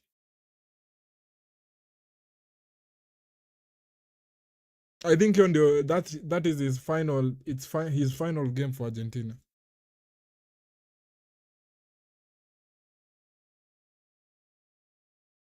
But he did it for them. He did it for them when no one else was expecting it. He did it then. When kila mtu alikuwa count out in 2022, he did it for them. Sai nyinyi wote mlikuwa mna expect acheze kama Superman at 39. Nyinyi wote, the whole world, you were against him. Nyinyi wote, you were against him. 2022, you had counted him out. That he won it when you guys didn't expect it. Spain conceding only 1 goal. But for once, racismo imelose on the grandest stage. It's because of arrogance ya Argentina when they win a match. Si arrogance. Umeona Paredes, ulikuwa umesema. Kila team inafanyanga hivyo. Wewe, you are a Real Madrid fan. Don't forget that. Don't forget that. You are a Real Madrid fan. You know your players. You know the type of players you have. Kina Vini Jr. na kina Bellingham. How they get. You know them. Hata tukifungua history yenyu na kina Pepe na kina Ramos, you know the kind of players that have been in your club. The kind of characters they have on the field. So I don't think you should be throwing stones against Argentina because of that. Na hakuna time yenye Argentina inacheza ati rough venye kina Pepe na Ramos walikuwa nacheza. Juzi when we won against England, Bellingham alislap Valentino Barco in front of the whole world.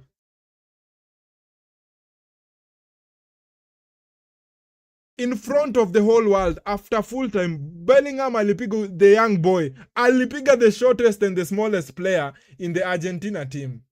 Akampiga bare. None of you said anything. None of you said anything. I understand maybe mnaweza kuwa mnabanta, but why? Why didn't you say anything against Bellingham? It goes both ways. Ukinyamazia, usikuje kuisema.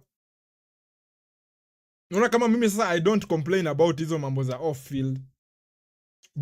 Inakuanga sasa chaos. It becomes a circus.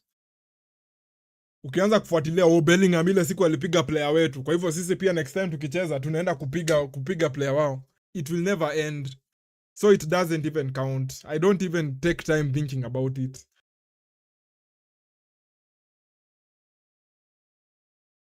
Nico Williams with the assist leo. Watu wa Ronaldo rest. Me as a Brazilian fan, I'm happy Argentina lost, but Messi will be the goat. Yeah.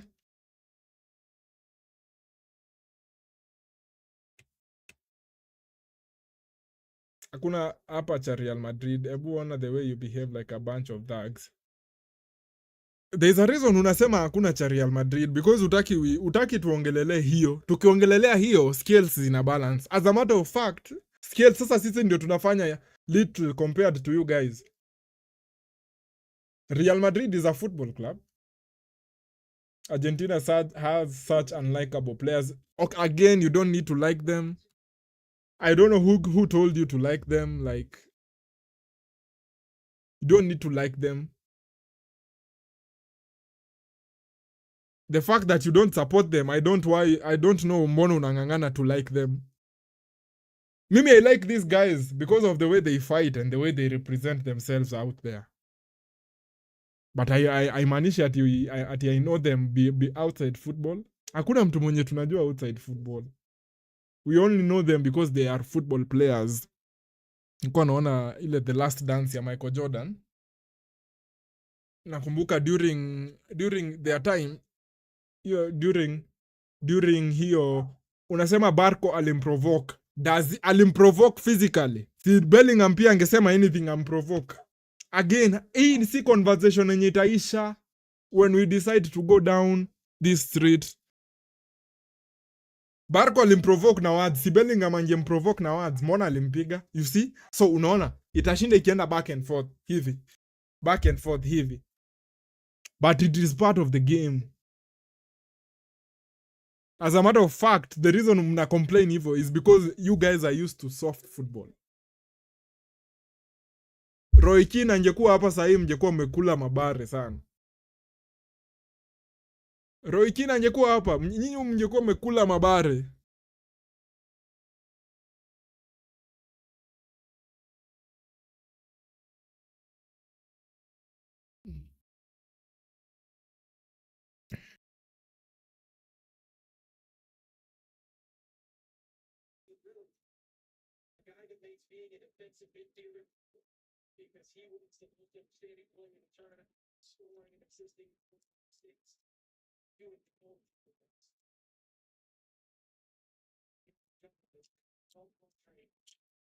So the worst part about it is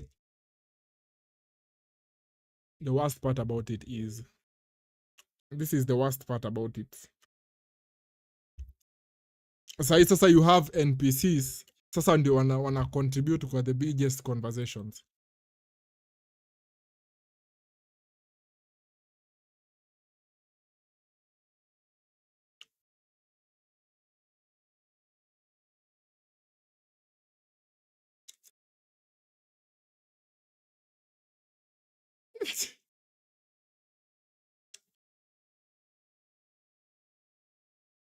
Spain have won the World Cup, ladies and gentlemen. Spain have won the World Cup. Spain have won the World Cup. Rodri lifts the trophy. Spain are now 2 times World Cup winners. Very, very big moment for their players. Congratulations to them. They played very well in the entire tournament, from the first game to the last one. They only conceded 1 goal. They did very well. They did very well. Messi in tears, obviously.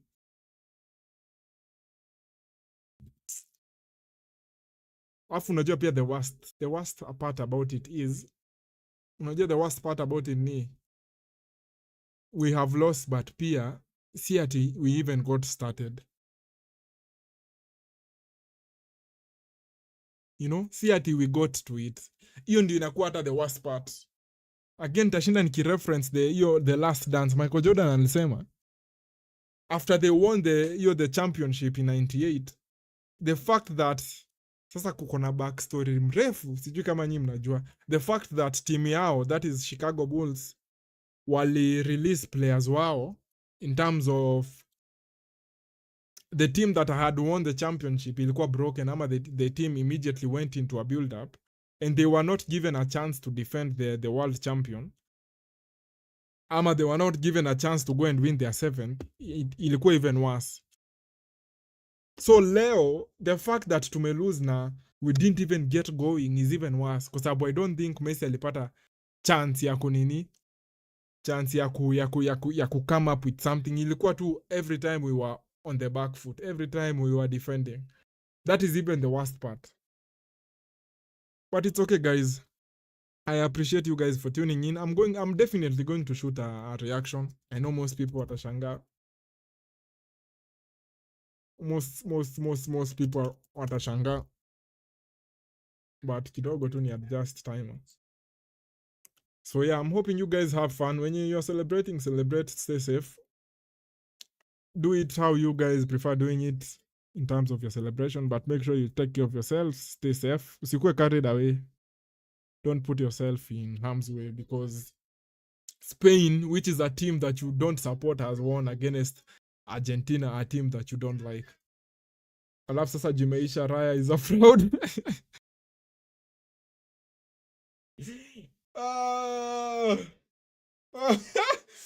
Mbona unaleta Raya?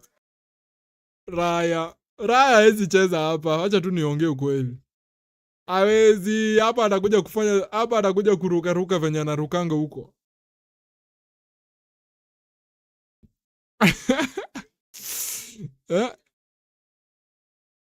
Atakuja kuruka hapa venye anarukanga huko akikuwa defense. Si umeona wase wote wa hiyo defense line yote ya Arsenal venye wakikuwa taken apart, they are not good players. Oh, I'm hating though. I'm hating.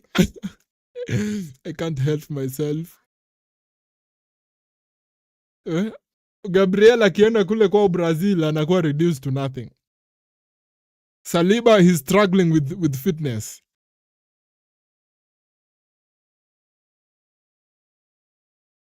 Hata wengine siwakumbuki. Nani mwingine anachezanga kwa hiyo? Ben White na Timber, hata hatumuona kwa World Cup kweli. Left back wao anakuwa nani? Lewis Kelly hata hatukumuona. But yeah, guys, big up yourselves.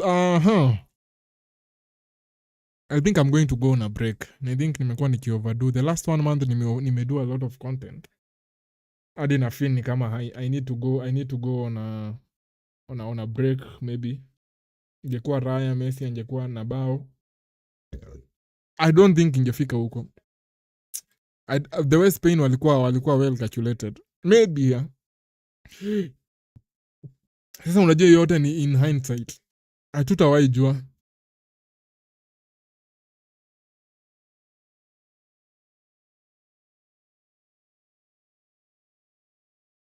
But yeah, big up. Maybe I'm going to take a break. 2 weeks ama 1 week ama 3 weeks. Before turudi sasa Premier League again. So yeah, thank you for everyone. Mwenye umekuwa hapa leo, mwenye umekuwa hapa during the watchalong zote za World Cup. Big up yourselves for the support. Spain are world champions. Argentina tumelose 1-0. Got a red card. So yeah, on your way out, hit the like. We will see each other next time. Maybe tutarudi na gaming stream during the course of the week. Pole too. But it's okay. Thank you guys for being here. Adios. Have a good one.